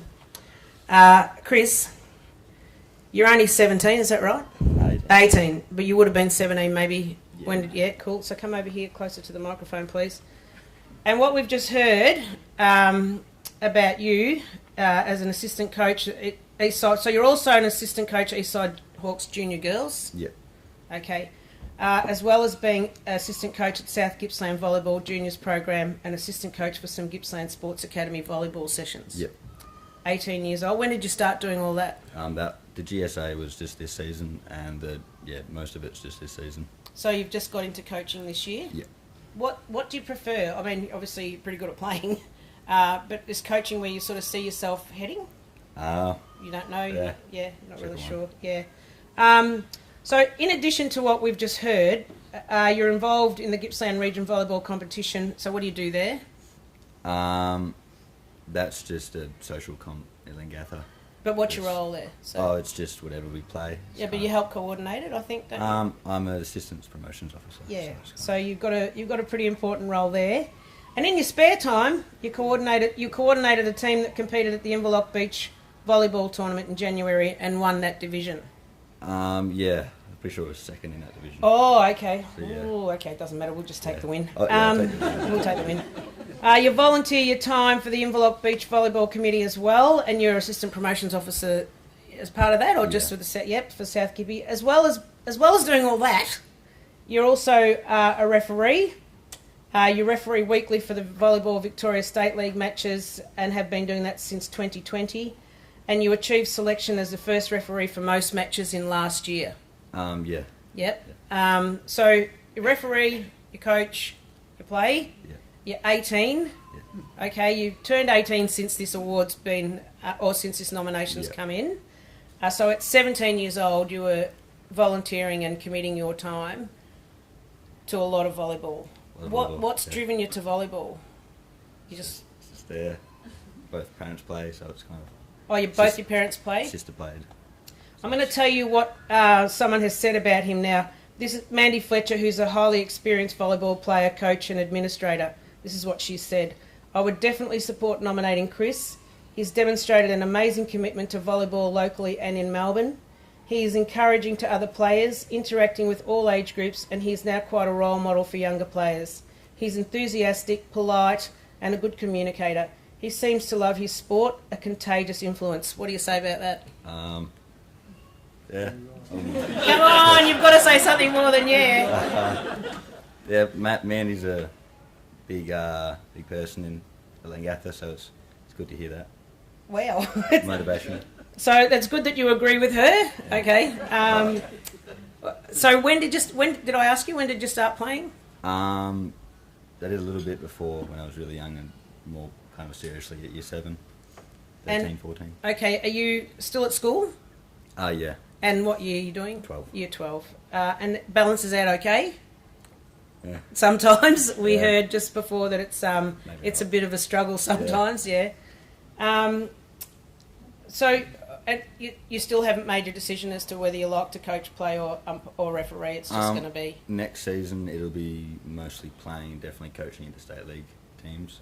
Refereeing is more on the back bench. It's just a way to earn money, kind of. Oh yeah, that's a good idea. I like that. And what level of coaching accreditation do you have? Both coaching. I did the coaches course a couple weeks ago, so they'll both eventually be level 2 FIVB. So it's kind of International Federation. No, it's Volleyball Australia level 2. Australia. So okay. Yeah, there's still a lot of levels up. It's just the one you need to get going. Yep. Okay. Well, I don't know about you guys, but this is an incredible person up here. So congratulations. Well done. Thank you. Great work. Fantastic role model. Our May Open GIPPSTAR winner, who unfortunately isn't in attendance, is Jack Green for the sport of 8-ball blackball pool. Jack qualified to represent Australia in 2 international tournaments, the first being in France in October, which he will back up when he participates in the World 8-ball pool championship in Killarney, Ireland, later in October. I'm guessing he's probably not here because he may be getting ready for those events. Jack's chance to represent Australia has been a long time coming since he qualified for the team back in 2019. Obviously, all the best to Jack. Hopefully we hear of his results soon. I'm not sure, but is this the first time we've had 8-ball in GIPPSTAR? Anybody know? Daryl? Guru? I think it is. So hopefully he goes on to come back and we can give him an award another time as well. Please congratulate Jack. And our final 2 for the month of June. Whoop, wait a sec, sorry. My glasses. The June Junior GIPPSTAR Award winner is Kayleen McCurdy of Currumborough. Again for clay target shooting. Is that Kayleen? I just heard someone say. Thank you. Please come around to this side. Kayleen, is that how I say your name? Caleb. Caleb. But instead of a B, it's an M. Okay, good. So come around here. Okay. Listen. That man get me in trouble otherwise. You won gold in the Gippsland Bud Shield in the Open Division, overall high gun 2022, which is a series of competitions shot at all Gippsland clubs. This is so the notes I have here says this is an amazing effort for a junior to win the Open. What's high gun? High gun is the Open. It's everything combined against everyone. So what's everything combined? What do you mean? So with competitions, most of the time the high gun will be multiple competitions combined, but with the budge, it was all handicap competitions combined. So that put every person on an equal standing point. If you were at a higher level, you'd be pushed back. And if you're at a lower level, you stay forward, which makes it easier. I was shooting at, I started off shooting it in C grade, so I started off further forward, but during the middle of the competition, I moved to B grade, so I was moved further back. I'm now shooting in A grade. Oh, that's good. And so you're 16. Who was your how old was your oldest competitor then? Oh, be in their 60s. Wow, old as me. Everyone. There's still hope for me yet. How did they take it though when you beat them? Well, it was interesting. So on the final competition of the Budge, I had no clue I was winning. My person I was shooting with, who is the president of my club in Currumborough, pretty much told me I was packing up my gun, getting ready to leave, because I didn't really know much about it, and he pulls me up and says, okay, you're in a shoot-off, tied for first. I thought it was just going to be for a certain grade, but no, it was everything combined. So I had to go up and shoot against this guy, and as he's telling me about who this guy is, he's a C grader, so he's as far forward as possible, but this guy's been shooting for most of his life. So he has no handicap, and he's good. Good luck. Oh, that's the motive. Oh, right, pep talk. So nothing like a good pep talk. So he set me up, and so basically how handicap shoot-offs work is you shoot 5 targets. If someone shoots better than you, you lose. And if you shoot the same, you start again. I shot 4, he shot 2. Oh, wow. So you beat him just straight up. Well, yeah, I don't know what happened to him, honestly. Oh, that doesn't matter. You don't need to know what happened to him. You just need to know that you won and you did a really great job. So over the 3 comps, I think it was only 2 targets dropped. So it was a 73 out of 75. Wow. Yeah. Yeah. Terry, that'll be enough of that. Thanks very much. So, why did you start shooting? Oh, I was just interested. So I first started off because I just wanted to fire a gun the first time. So rock up at a club. Have we got metal detections? So we rocked up at a club and Granny had talked to the vice president at the time and just say, have a shot. And it's interesting because I've shot archery. I used to do archery, and with archery they give you a full pep talk about safety, how not to hurt your arm with shooting. You rock up, say, that's the target, here's a gun, hit it. It's interesting. Is it physical though? So it's not really too physical, depending on your physique. I know someone who's very small and light who gets pretty hurt by long competitions. But it did end up being quite physical for me because I had multiple surgeries on my collarbones. As a result? No. Oh. That was just a genetic thing that kicked me out of competitive swimming for good. So I moved to shooting, had the surgeries, and after a surgery I had to take like a 3-month break on the right side because I couldn't shoot straight onto the collarbone, which put me out of the sport for a good 4 or 5 months. Didn't seem to affect you though. Oh. Well, you're someone I'll definitely keep on my good side, Kaylin.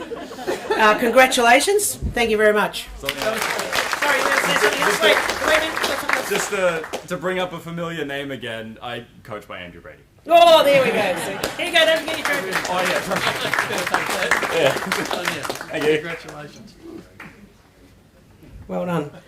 And our final award winner for the month of June in the Open GIPPSTAR Award is Deb Vuleman of Morwell for her achievements in golf. So Deb's a member of the Morwell Golf Club, recently competed in and was successful in winning the Women's Morwell Golf Club Championships for 2022. At the same time, Deborah also claimed the Division 1 handicap title as well as with a net 238 result for 3 rounds. So is that like an average of 4.5 shots a hole? Oh, it's awful. Oh, is it? Is it no good? It's a challenge. Okay, I don't get it. Please explain. 18 holes. Get up here and talk.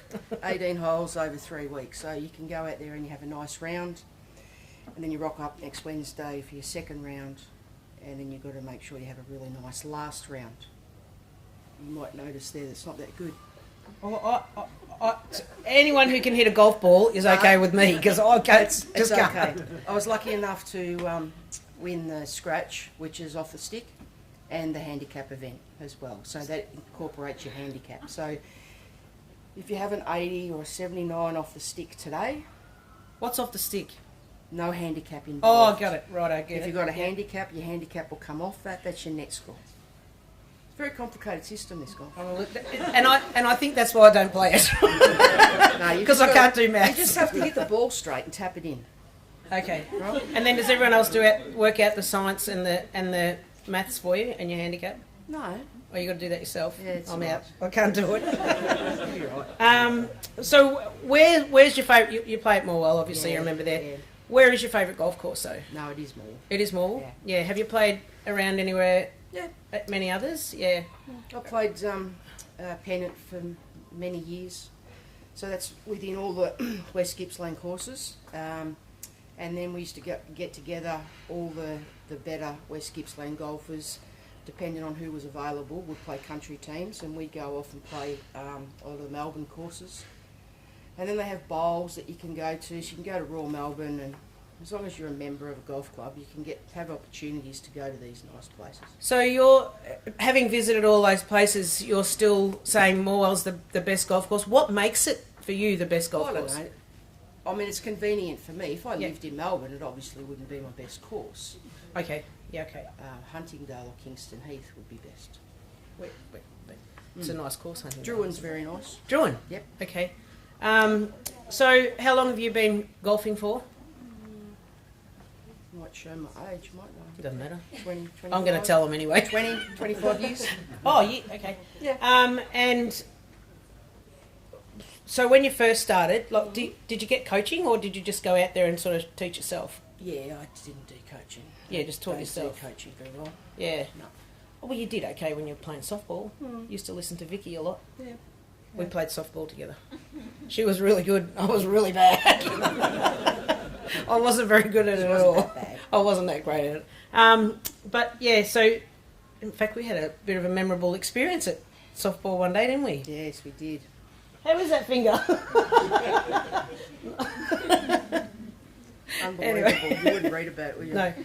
You can Mick over there. Yeah, you're involved too. Anyway, that's a private joke, a story between us. So I won't keep you with that anymore. But Deb, congratulations. Thanks very much, and keep up the great work, mate. Thank you very much. Thank you.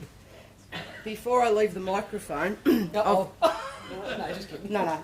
I've my youngest daughter over there is very modest, and you might have heard her say that she's just come back from Europe this week. They came second. Oh, go her and her partner Elle, they competed in the PR3 women's pair in, where did you go? Prague. Yeah, so congratulations, Alex. Yeah, well done. Proud mum, well done. Now, please, first of all, thank you, Arthur, for your assistance. Yay! And please congratulate our winners from, where were we? January to June. Oh, I got that bit good. That's good. Please congratulate them, and you will be asked to go out to the front and have your photos. Please. Thank you very much. We're going to have a little interval, and we will come back with the presentation of the GIPPSTAR Team of the Year finalists. So have a little break, a little chat, get a drink. Enjoy yourselves.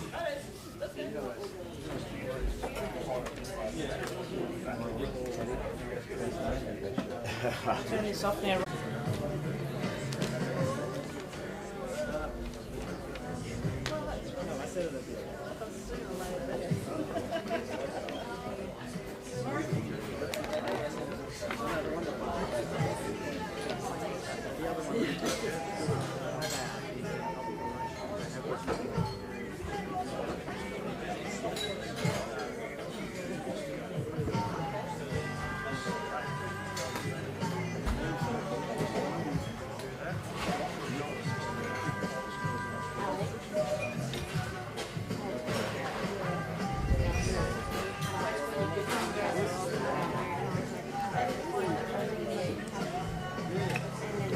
I think we're ready to recommence.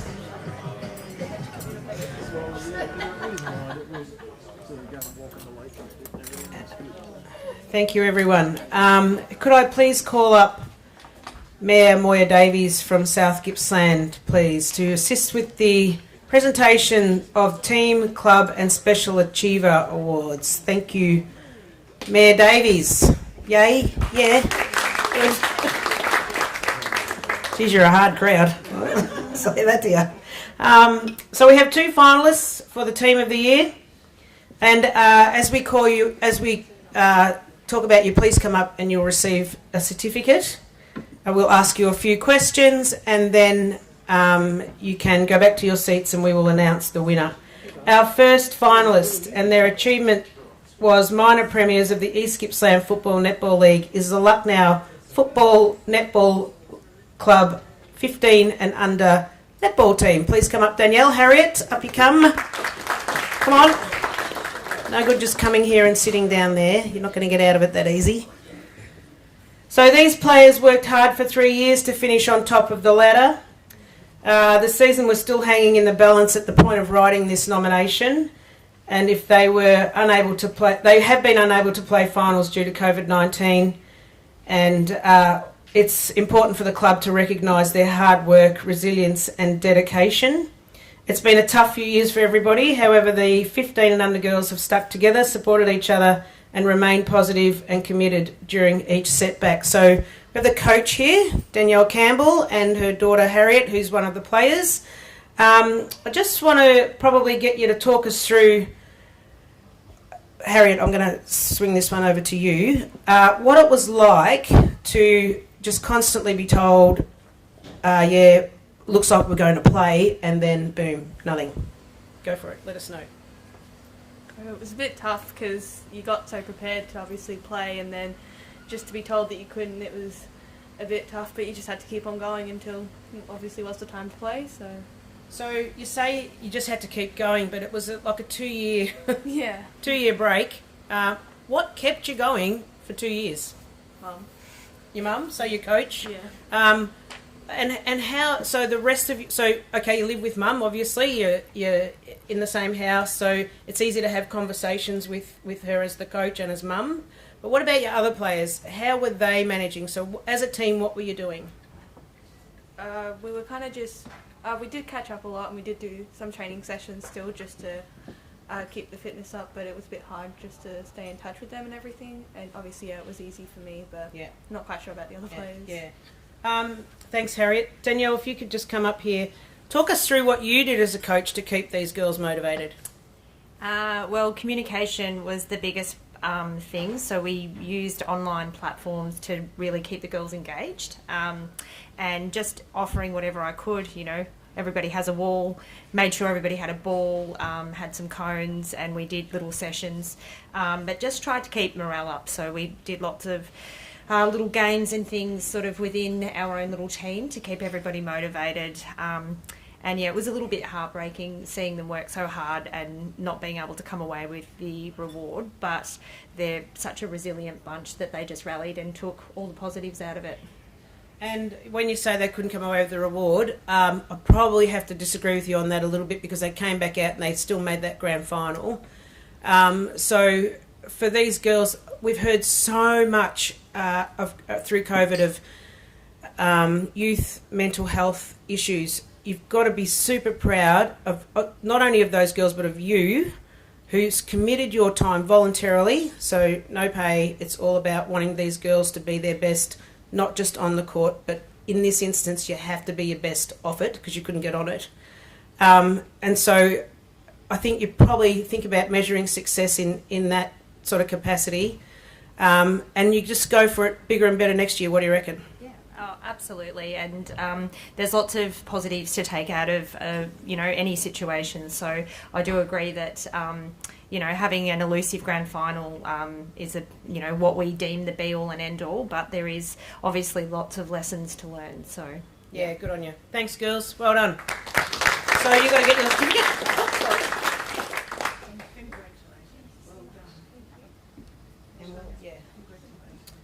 And now we'll call up the Moe 13 and under blue netball squad team. So if we could have Anne-Marie and Anne-Marie Stever and Aaliyah Munich come up, please.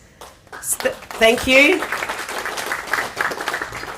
So this year the 13 and under Moe blue representative team did absolutely amazing, is the description I have here. The team went in head first to all tournaments, competing in the open division at every tournament they participated in. The team experienced finals in almost all of their tournaments, coming away as semi-finalists, runners-up, and eventually premiers at their home event in Moe. Is that right? Yep. And then at Netball Victoria's Talent Identification Tournament held in Traralgon, the team once again came away with the silver medal, but this allowed them to go on to the Origin Energy State Association Championships held at the State Netball Centre in Parkville. So throughout the state, so you get a picture, Netball Victoria hosts talent identification tournaments around the state in different zones, and the two grand finalists from each age group are invited in to play a state final. And from that, this Moe team came away as 9th in their age group, and it made their coach Talia Langen very proud. So give them a round of applause for that, because I think 9th in the state is pretty amazing. And I know you've been involved with Moe for a little while. Mother and daughter, by the way, in case you can't tell. I know you've been involved with Moe for a little while. What's it taken to build up to this? So last year, all our girls were we were sort of the development group, and some of them, not all of the girls, they got selected up to the what would you call it, the A side? Yeah, I suppose, the championship. Yeah, the championship side. But that's been a lot of, like sweat and tears and a lot of netball. Every other club, COVID hit, COVID hit. And to do that, it was us going, because we live in Ballara, so it's us going down to the netball courts. Because I've got 2 girls in that squad, and it was us going down to the netball courts doing some shooting work and lots of work. And it's basically the same as Talia just telling all the other kids, you just need to do training and try and keep up your fitness. And we all know that telling a kid what they have to do versus what a kid actually does doesn't always pan out the way it should be. So, Aaliyah, if you could just come up and give me an idea of, or give us an idea of what it was that made you all so hungry to want to be as good as what you've ended up being. I don't know. So what motivated you? Mum mainly, my coach, and I know the people who supported me and my team. And the travel around, how did you find that? So you travelled a bit around the state to different tournaments. Did you enjoy that? It was very long. Yeah. Buses or was it cars? Cars. Cars. Did you carpool much? Sometimes. Sometimes, okay. What was your earliest start? I'm not sure. 8:15, I think. Was it? So your first game? Yeah. So you would have had to have leave here. Oh, we stayed overnight, mate. Oh, you stay overnight. There you go. They're I don't do clever. mornings. Clever. So we'll get you to grab your certificate of recognition as well, and then we will. Can yes. I just say Go. sorry. Last season, we're really lucky. Even in the development side, we had 9 kids that did the TIDing. Out of that, we got 8 of those kids got into GSA. So the Gippsland Sports Academy. So yeah, good job. Thanks.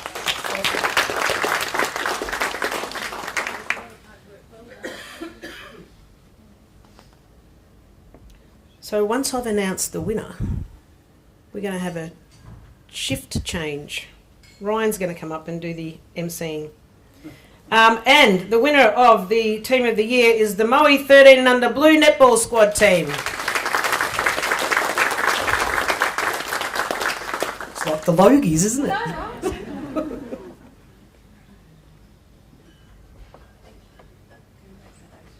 Come on over.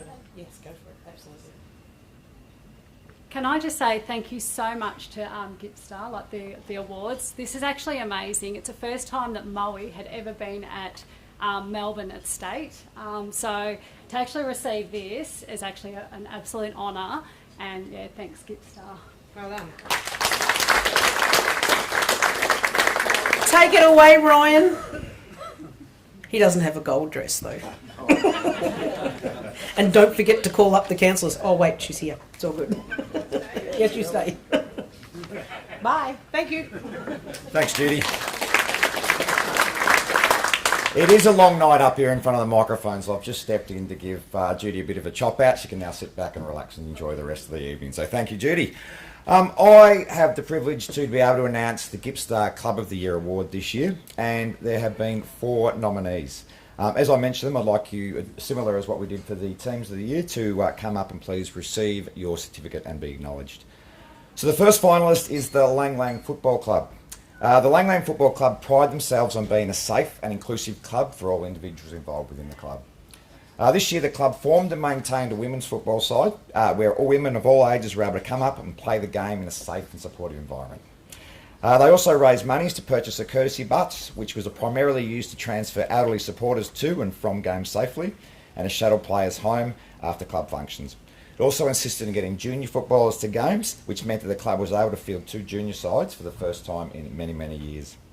The football club also partnered with the local Lang Lang RSL branch to hold a joint dinner and host a night football game for members of both the football club and the RSL club to come together, which was a huge success.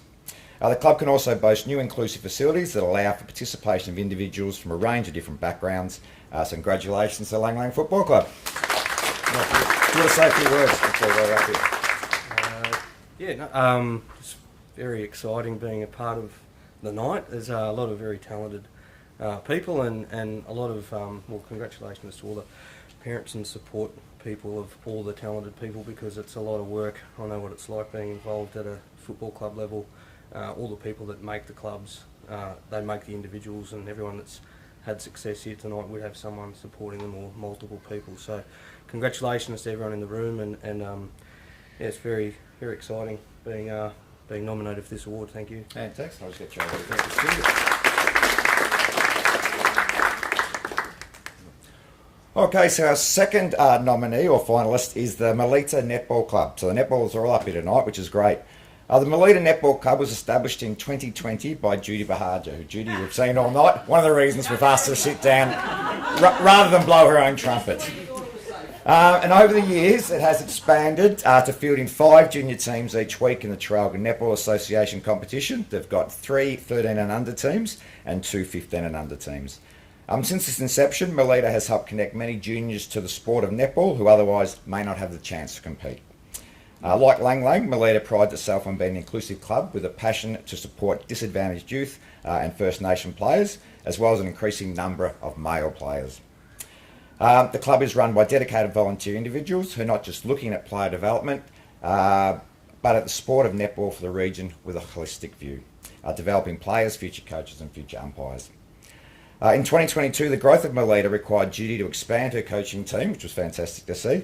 And most of these coaches were not actually parents of the players, and they were volunteers who donated their time solely based on their passion for the sport. Melita coaches also acted as mentors for some of the older players to develop their coaching skills and interests with the younger teams. Melita is a club that works not only on individual growth, but also teamwork, and ensuring skills are taught to maximise correct technique and best practice to not only improve the player's ability, but to be mindful of other important game components such as fair play and to avoid personal and opponent injury. The growth and development the families are seeing with their children through the Melita Club has been admirable, not just on the court but also off it. This year there were a number of children with previous anxiety issues who are now displaying confidence in themselves that no other activity has helped them to achieve. And through the coaches' encouragement, many Melita players have stepped up to take on leadership roles, with many recently having the confidence to sign up for the new umpire development program offered by the TNA that is hoping to alleviate the large umpire shortage that netball is currently facing. Well done to Melita Netball Club. We want to say a few words, Judy. I know you've said a few already. Hi, I'm Sam Watson, and I'm actually just one of the parents from Melita Netball Club, and one of the many of us who actually did nominate Judy and the team.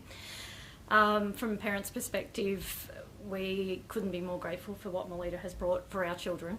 COVID, as we've mentioned, has caused a lot of problems for kids with sports, but also anxiety issues, and even just the social aspect of friendships and how to link back into society. And Judy has brought together a lot of players who have never met each other, never had anything to do with each other, or from different schools and different backgrounds. And to see these children step up and take on that leadership has just been absolutely amazing. She doesn't just get them to be leaders on the court. She has them being leaders off the court, doing speeches at presentations or being captains for that week, mentoring some of the younger, newer players across the board. It's just an amazing club to be a part of, and to see the personal development and growth and the new friendships that have formed in the last few years. It's just a club that we should all be very proud to have in amongst our community sports. Thank you. I just want to add, I've been extremely fortunate in my sporting life. Never made it as a great athlete, but definitely have had extraordinary times managing elite netball teams, travelling across the country, sometimes over the ditch. And like Sam said, so many people just want to put their hand up and help. When you, I don't think I need to tell you this, but when you participate in sport for the right reasons and remember what it's really all about, everybody wants to come with you. So thank you very much for the nomination.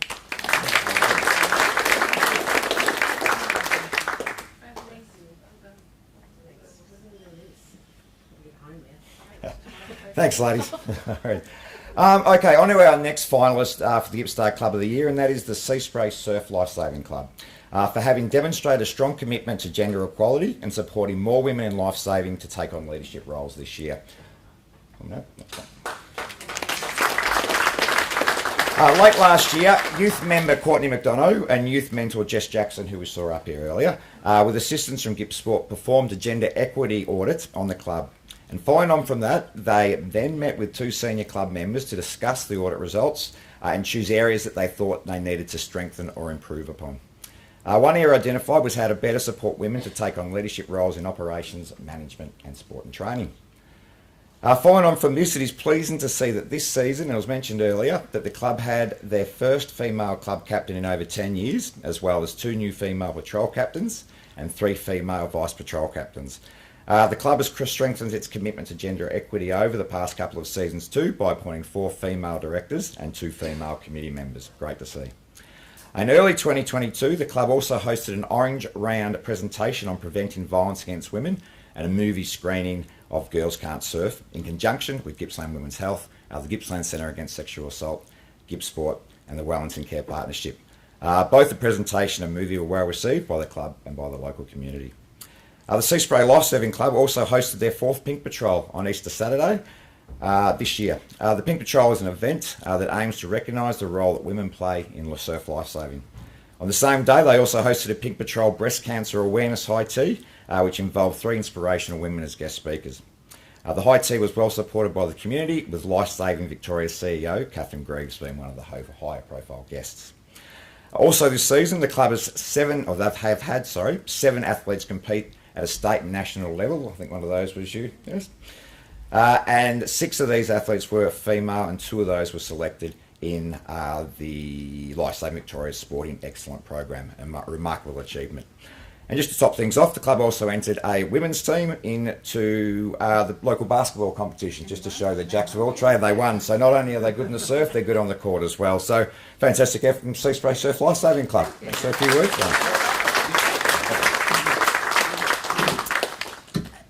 Surf Club is it's a club that's quite different, as the children and the youth and the seniors who have to compete, as well as Chrissy here, they have to do their patrol hours to compete. So if you want to compete, as Jessica does, or Chris does, or Teddy used to, you have to actually do your patrol hours. So you actually have to patrol 16 hours of your time over the busy season, which goes from December to April, and if you don't do your patrol hours, that means you can't compete. So for these athletes to compete, they actually have to be community members and actually volunteer their time. So that's one aspect of lifesaving that's different than other sports. At the club, we're very proud of our programs and how we develop our young women in all different areas of lifesaving. Now, we said we've had our first club captain in over 10 years, and we've got a lot more young leaders taking opportunities in different and various roles. So Chrissy might like to say something as the president. Yep. I will just say it's interesting sitting back tonight and you listen, pre-COVID I think we had about 156 active members. Post-COVID, I know we're talking this year now, and with 2021, I think we had about 56. So we're on a big campaign now trying to get the young kids, get all the kids back involved. I know they've all missed their friends and their sporting commitments, but Surf Lifesaving as a volunteer organisation, you're a little bit lost, for one to say. So we're really pushing that, and with Sue Ellen and Jess and the other ladies within the club, they'll be going around the schools and start to promote the surf lifesaving side of it. So it's a great achievement, and Sue Ellen's really been instrumental in this nomination, so thanks to Sue's.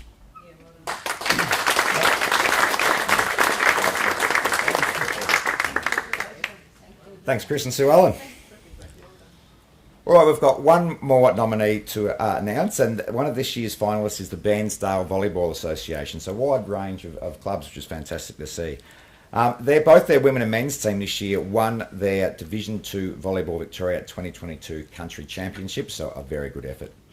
A little bit of information about that. The championships were held in Horsham over the Queen's birthday weekend, from the June the 11th to the 13th. On the Saturday, the women's team won all 3 of their games, so a nice start, not losing a set, and finished that day at the top of their pool. The following day, they contested the top 4 pool, winning all 3 matches, dropping only the 1 set to South Gippsland, and winning a tight 5-setter, 3-2 against Bendigo. Then went to the Monday, and on Monday they won another tight gold match over their rivals in Bendigo again, 3-2. They ended up winning, after dropping the first set, 17-25. They won 25-22, 10-25, 26-24, and 15-13. Natalie Mackay won best setter in the WD2 All-Star 6. So that was the women. The men also progressed through to their qualifying rounds, winning all 4 of their matches, only dropping 1 set to host Horsham, and they won the gold medal defeat in Riddles Creek, 3-0. So a convincing victory, winning 25-13, 25-22, and 25-15 to finish it off. Nathan East was the first nominee in the MD2 All-Star 6, while Rodney Jarvis played libero in the men's team, as well as coaching the women's team. A remarkable effort by both teams, so well done. Do we have any representatives from the Volleyball Association tonight? Doesn't look so. Well, we do.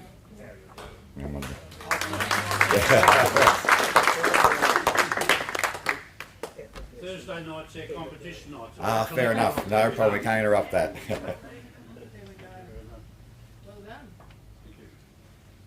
Thank you. Do you want to say a few words? Just go for that behalf. I'm sure they'll be most pleased to get this. Absolutely. Thank you for that. All right, so well done to all our 4 finalists, but once again we can only have one winner, so without any further ado I'd like to announce that winner. Congratulations to the Sea Spray Surf Lifesaving Club. If you come up here and receive your award. So Sue Ellen and Chris, you're going to come back up again? This time you get questions from me. Anyone who wants to jump in, take your time. So I just wanted to know, first of all, your club did place a big focus on gender equity today, on this season, looking at a lot of things that you did. What was the reason, or what was the catalyst for making this so important within your club?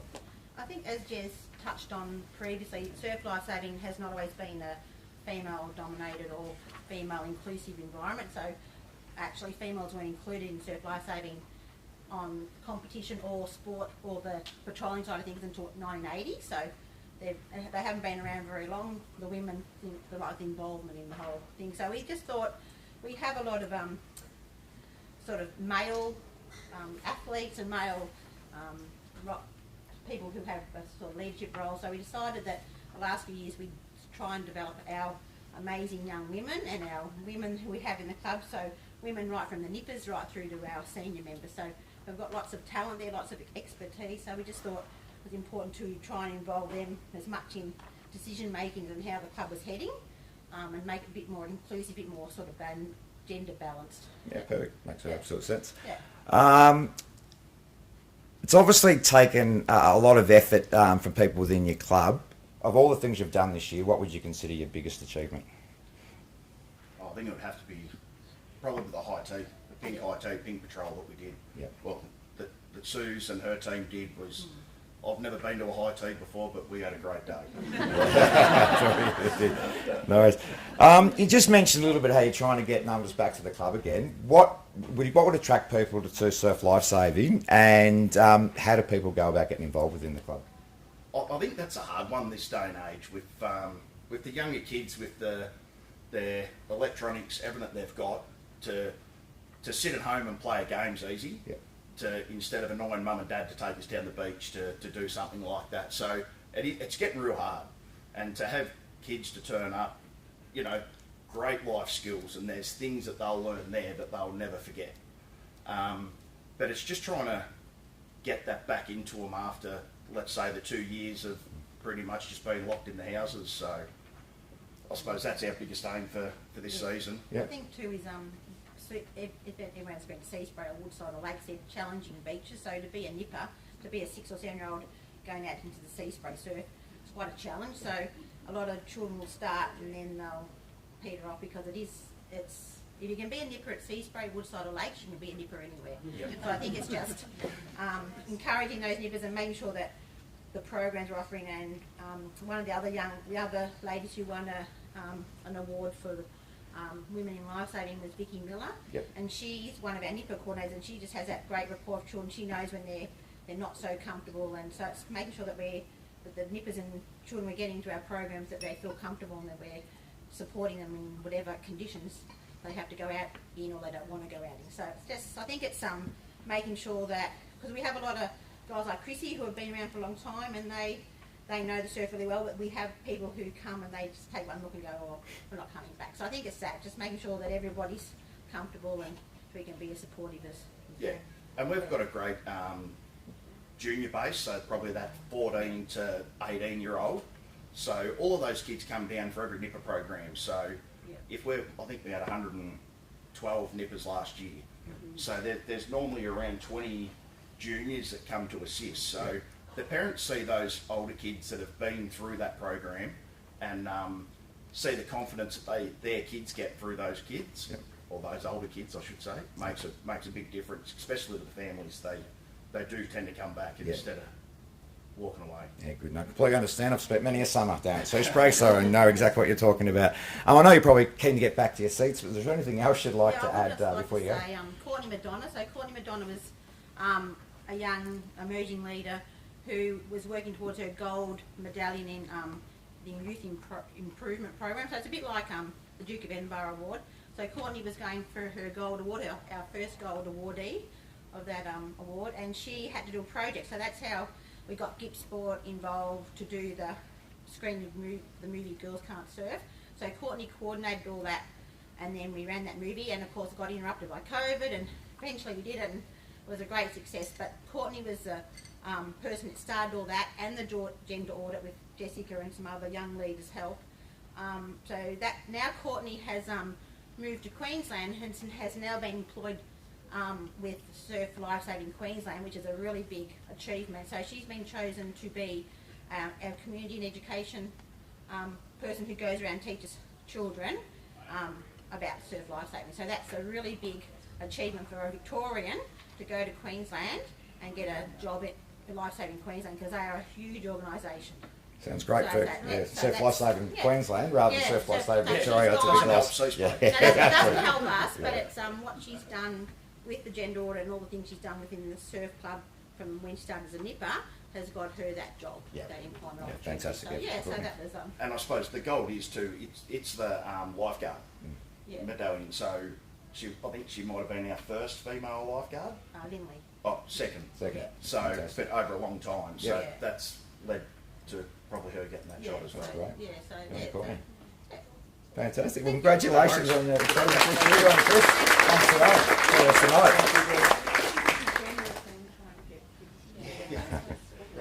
It is across the board. I obviously work for GIPPSTAR and work with a lot of different clubs, and it is a challenge that a lot of clubs are facing at the moment.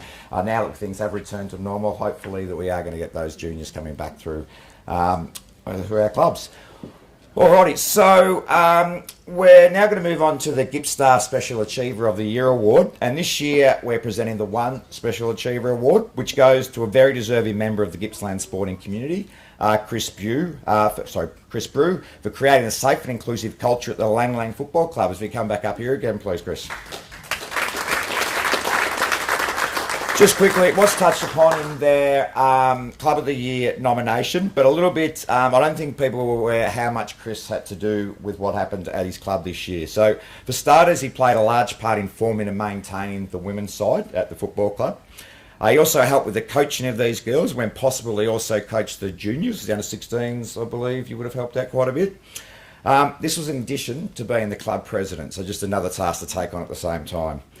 And if this wasn't enough, Chris was also instrumental in the raising of funds and purchasing of a courtesy bus this year, which aided in getting elderly supporters and junior players to and from the game safely. And as I mentioned previously this evening, this helped the club to field the 2 junior teams, which they had out there in the park for the first time in a number of years. So fantastic and well done on your efforts there, Chris. Thank you. Thank you. I've got a few questions for you too, mate, and I'll give you the microphone shortly. So I was just going to note, it's obviously fantastic effort on your behalf. What is it about the Lang Lang Football Club that makes you want to volunteer as much as your time as you do there? It's interesting. I'm not from Lang Lang, so growing up, I grew up Lake Tyers, so far east Gippsland. So I'm a very proud Gippsland person, but now my family's ended up in West Gippsland, just the way life turned out, and we ended up there. And my grandparents were very happy because they grew up, I think they were founding school kids at Bunyip, so my family was from that region originally, and yeah, I ended up playing at Lang Lang, and to be honest, the club wasn't in great shape, and wanted to get involved in coaching, but there wasn't a really good support network for the players and the coaches, and the committee didn't have very big numbers, and we wanted to try and turn the club around so that the coaches had that support. So for those that don't know, our club hasn't won a premiership for 86 years. It's the longest drought in Australia, in Australian rules football. So it's not just about winning premierships. It's about having the right culture at the club,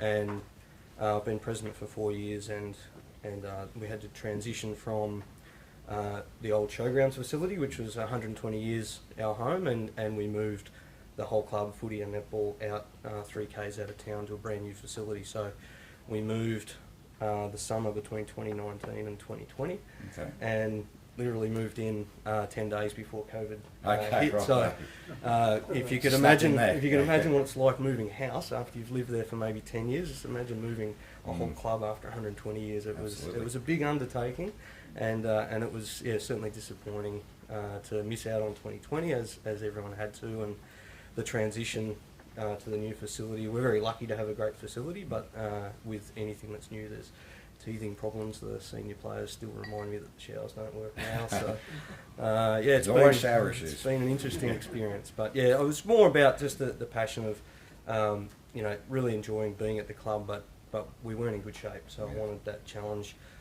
getting to the end of my playing career, to try and have an impact off the field, and sort of sunk my teeth right into that. Fair enough. You obviously wore a lot of hats this year and had a number of roles. Did you have a preference for one? What did you enjoy the most? Well, without a doubt, the coaching. Yeah. The coaching. Seeing the younger people get up tonight and just being asked what they enjoy about their sport, and they just smile. And it doesn't matter what your sport is. Youth that's smiling and just enjoying what they do, it's infectious. Yep. So being involved with the under 16 boys, and then the women's team, it's really interesting because it's new for them as well. Yep. There's so many girls new to the sport, and they really remind me of what it was like as a teenager learning the sport for the first time, and that every time you get something new and you enjoy doing it because you've just achieved that for the first time, you see that in the women's football. And so, combined with the junior boys coaching, just the genuine enthusiasm and love of the game, I think that's it's really infectious. Fantastic.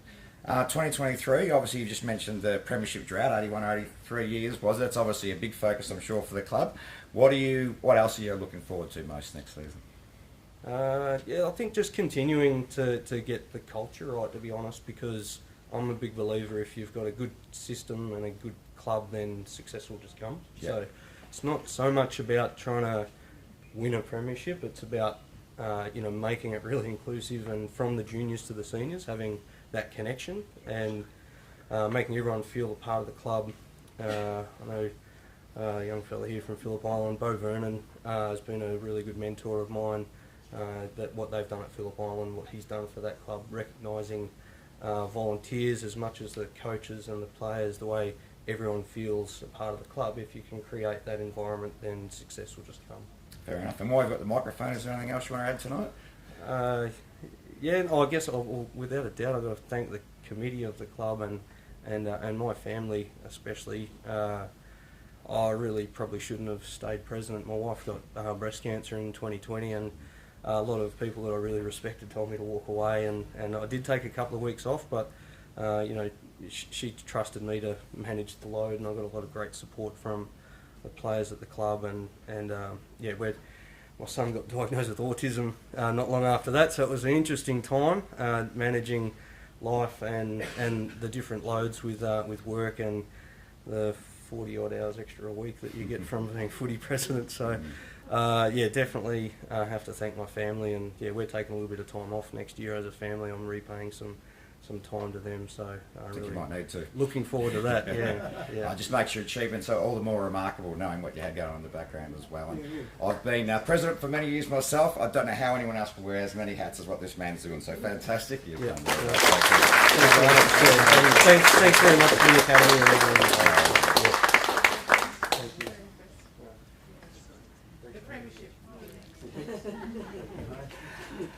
Beautiful. All right, so thanks, Councillor, for your assistance tonight. You can take your seat again and enjoy the rest of the evening. Okay, now we've now come to the point of the night where we present the GIPPSTAR Gippsland Champion Award, and I'd now like to invite Councillor Marcus McKenzie, the Deputy Mayor of the Wellington Shire, up here to join me to hand some awards out. So thank you, Councillor. All right, so the GIPPSTAR Gippsland Champion Award. To receive this award, the awardee must do a couple of things. They must have a strong family association in Gippsland. They must have commenced their sporting career with a Gippsland club and or association in the sport that they are seeking to be recognised as a Gippsland champion. And they must be permanently residing outside of the Gippsland region at the time of their nomination. Before I go through all his achievements, I'll announce our award winner as being Jack White in the sport of basketball. He's not here tonight, but if we give him a round of applause, I'm sure the rest will get back to him. Now, you may or may not have heard of Chris, but he has had a hell of a couple of months over the last 3 or 4 months. So, Jack returned to professional sport in December 2021 after recovering from a severe Achilles injury that resulted in surgery and a major layoff from the sport that he loves, which is basketball. It proved to be a very successful comeback for Jack, however, as many pundits believe he came back bigger, stronger and even more athletic than he was before the injury. This is a credit to his commitment to his recovery and his will to return to the level that he was playing at as a professional beforehand, but also to continue to try and reach his dreams, which was to play for the men's national basketball team, the Boomers, and also to play in the NBA. In June and early July, a dream was realised after a stellar return to the NBL and Melbourne United, which resulted in Jack being invited to a training squad for the Boomers as part of the Asia Cup and World Cup qualifiers. He was fortunate to be selected to play games against China and Japan in Melbourne and make his debut for the national team. His dedication to his craft and commitment to always seek improvement had created the opportunity and also seen him be a starter and play a critical role in winning all 3 games. The media were very complimentary of his efforts at the time, with many touting that he could be in Paris in 2024 as part of the Olympic team. It was just before these games that it was announced that Jack would also be striving to achieve his other dream, that of playing in the NBA. The Denver Nuggets had sought out his services to come and ply his trade in the NBA Summer League of 2022, with the potential to earn a contract with their team for the 22-23 season. In what was not an ideal situation, Jack had to sacrifice training time with Denver to play for his country, and less than 12 hours after his 3rd game in the green and gold, he was on a plane to the USA. Arriving less than 72 hours before the Denver team would head to Vegas for competition, Jack performed remarkably well, taking into account the international travel and the associated jet lag. Arriving in Vegas, the team would play 5 games, with Jack coming off the bench in 4 of them and starting in the last. Game 1, he actually played with limited minutes as they managed him playing only the 11 minutes, but in Game 2, Jack would shine and lead his team to victory. Playing 20 minutes, he would have 8 points, 15 rebounds and 3 blocks, showcasing his talent and value that he brings to the team as a defender and a rim protector. Game 3 saw him add more scoring with 14 points and 6 rebounds and win number 2. He also performed well in game number 4. It was on the bus to the stadium for Game 5. Jack was informed by his agent that Denver had chosen him to take on their 2-way contract for the upcoming season. This contract allows him to play 50 games for the Nuggets in the NBA while having a roster spot for the G League team, the Grand Rapids Gold. At any stage, he can be upgraded to a full contract if they're going to alter their 15-man squad. Now, whilst that's not the ultimate NBA contract, it's definitely one step closer to achieving his dream. And it has meant that also there's lots more teams interested in him following his progress and speaking with his agent. He then went into Game 5 and where he would actually start this time and play 20 minutes for a return of 7 points and 9 rebounds and reinforced the decision made by the club to offer him that contract. Jack has a strong connection in Gippsland, having represented Traralgon basketball for a number of years as a junior, playing 2 seasons for MAFA in the VGBL competition and also having played for Latrobe Energy, now known as Gippsland United. He was actually part of their last senior title as a 15-year-old. Jack has resided outside of Traralgon since he was 16. He completed years 11 and 12 at Lake G School in Canberra while attending the AIS on the scholarship. He then studied and played at the famous Duke University in the USA state of North Carolina on a full scholarship for 4 years, being captain of the team in his junior and senior years.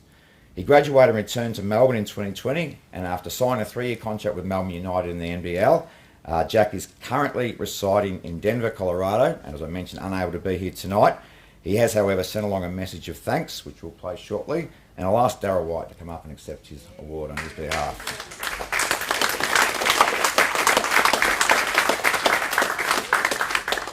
Hey guys, it's Jack White from the Nuggets.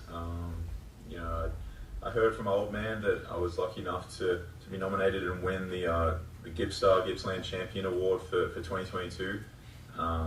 Obviously, unfortunately, I'm in the States right now, about to start training camp with the Nuggets, but super honoured to receive this award. I went and had a look at all the past winners, and there's some big names there, and especially after the year I've had, I'm super stoked and honoured to be named the winner of this award.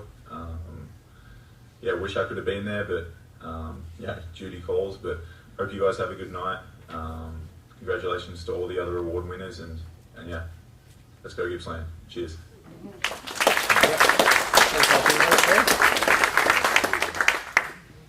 Hey guys, it's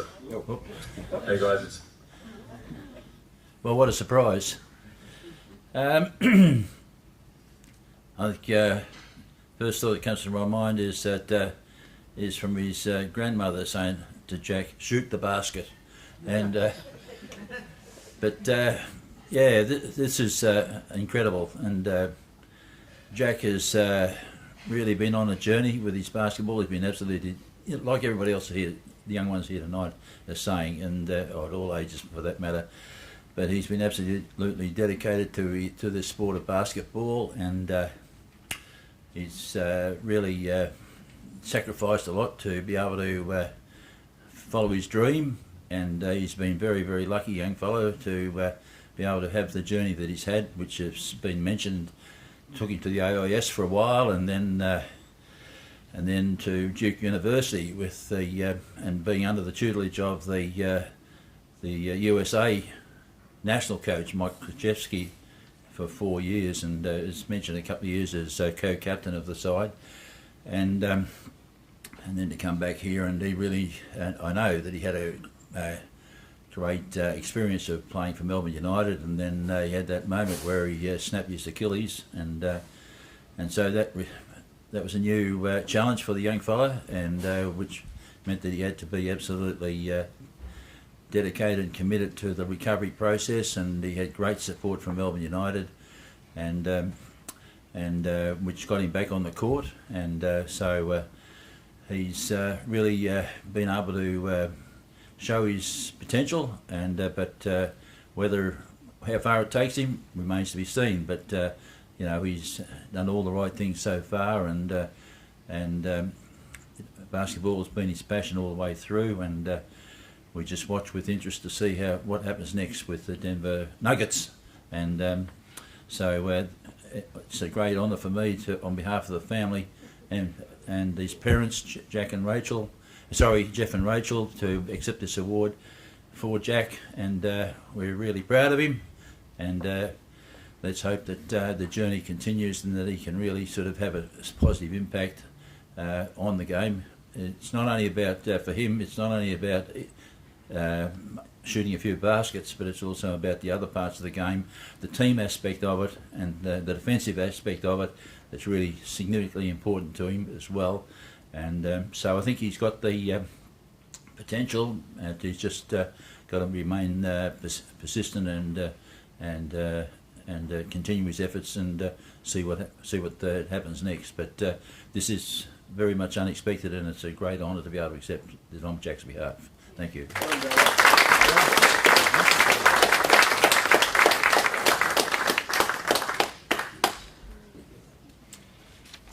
A fantastic effort, and I think there's quite a few talented youngsters in the room here tonight. Wouldn't mind seeing here in a couple of years get receiving the same award, so good luck to you all. Alright, so we've come to the final presentation this evening. So obviously Judy took us through all the monthly winners. We're going to look at the winner across the year, announcing one Open winner and one Junior GIPPSTAR Award winner. So without any further ado, of the 12 monthly junior winners for 2021-22, it was a very difficult decision. I know the voting committee all had a lot of trouble putting which are there, but I think it was a unanimous in the end. The winner this year in the sport of swimming is Kayla Wilson. So congratulations, Kayla. Unfortunately, she's one of the few juniors not in here tonight. She has, however, sent a message along, I believe. Hi all, unfortunately I couldn't be here tonight in person due to me attending the Para-Swimming National Pathway Camp in Canberra. First of all, I'd like to say thank you to the Traralgon Swimming Club for everything they do and to say how grateful I am to be part of this club. Finally, a big thank you to the GIPPSTAR panel for this award. I'm very much appreciative of it. Also, I'd like to say a big congratulations to all the other athletes out there, and I hope you all enjoy your night. Thank you. Thanks, Carla.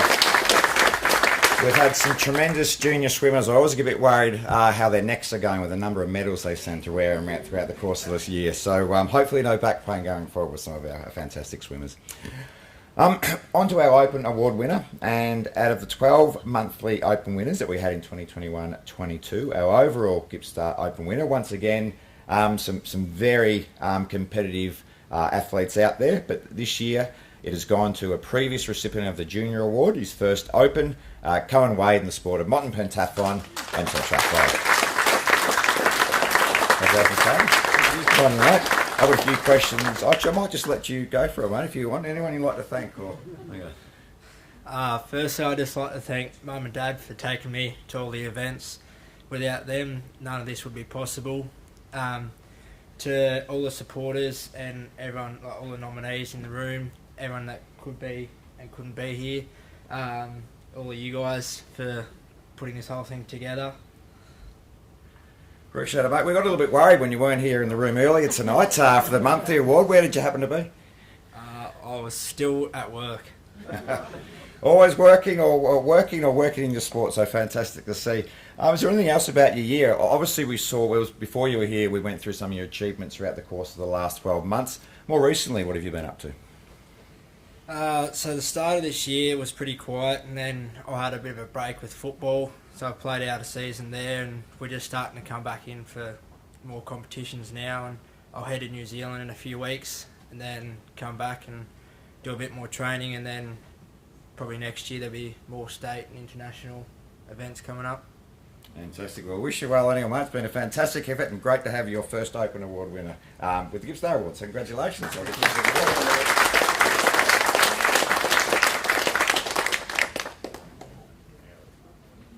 Stratford, I believe it was. We're waiting for the award. Yeah. How's it going with the football? Do you get a kick?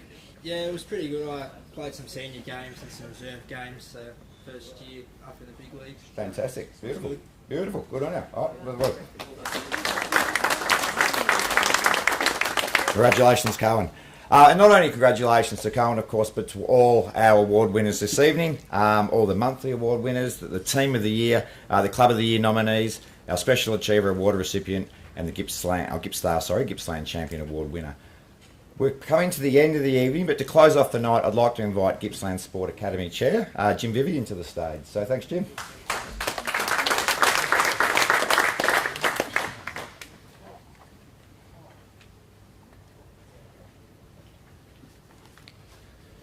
Thanks, Ryan. I too would like to acknowledge the traditional owners of the land in which we meet here tonight, Gunai Kurnai people, and pay my respects to their elders past, present and emerging. I also want to congratulate each and every one of the award winners. All of your achievements have been amazing. Doesn't matter whether it's individual, team, club, and every year that we come here, I'm never ceased to be amazed at the spread of the talent, the age, the genders, and the spread of the various sports that we have here. So whatever it is that you're all doing, make sure you keep at it and keep doing it, because you're on the start of your journey and you're all doing really, really well. I'd also like to thank the 6 Gippsland councils. The Gippsland Sports Academy is really proud to be part of the administration process of these awards, but we certainly couldn't do it without the input of the 6 Gippsland councils, and we certainly do appreciate the support that you continue to give us over many years now. Also, I must thank Daryl White, Chair of the voting panel. Thank you to Daryl for your persistence and your determination every year, every month. You are really dedicated to the task, and I know that Anita looks forward to your phone calls on a regular basis just to make sure we're all on our toes. And of course to the voting panel that assists Daryl in the work that he does, we do thank you for your time. You give it up voluntarily, and the rewards are seen every year when we have this awards evening for the work that you do. So thank you each and every one of the people who are on the panel. Also, big thank you to the GSA staff, Anita and Tanya. Unfortunately, Tanya's been struck down with the dreaded COVID for the moment, so is unable to be here tonight. But Anita, the work that you do is really appreciated. You give it your all every time, and it really is has a lot to do with the work that you put in the success of these evenings. So thank you very much for that.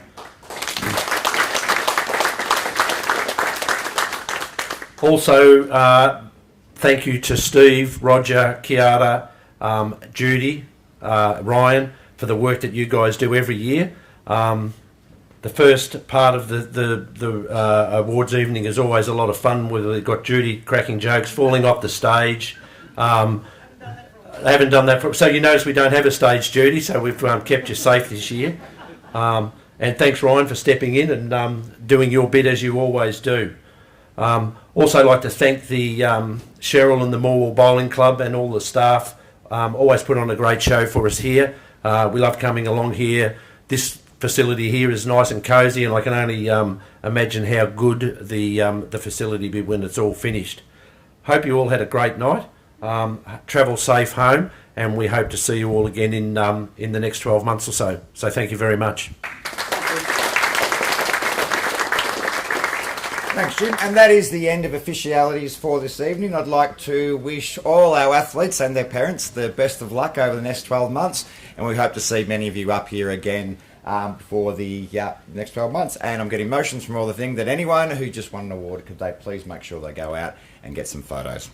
Thank you very much. Safe travels home. We'll see you next year.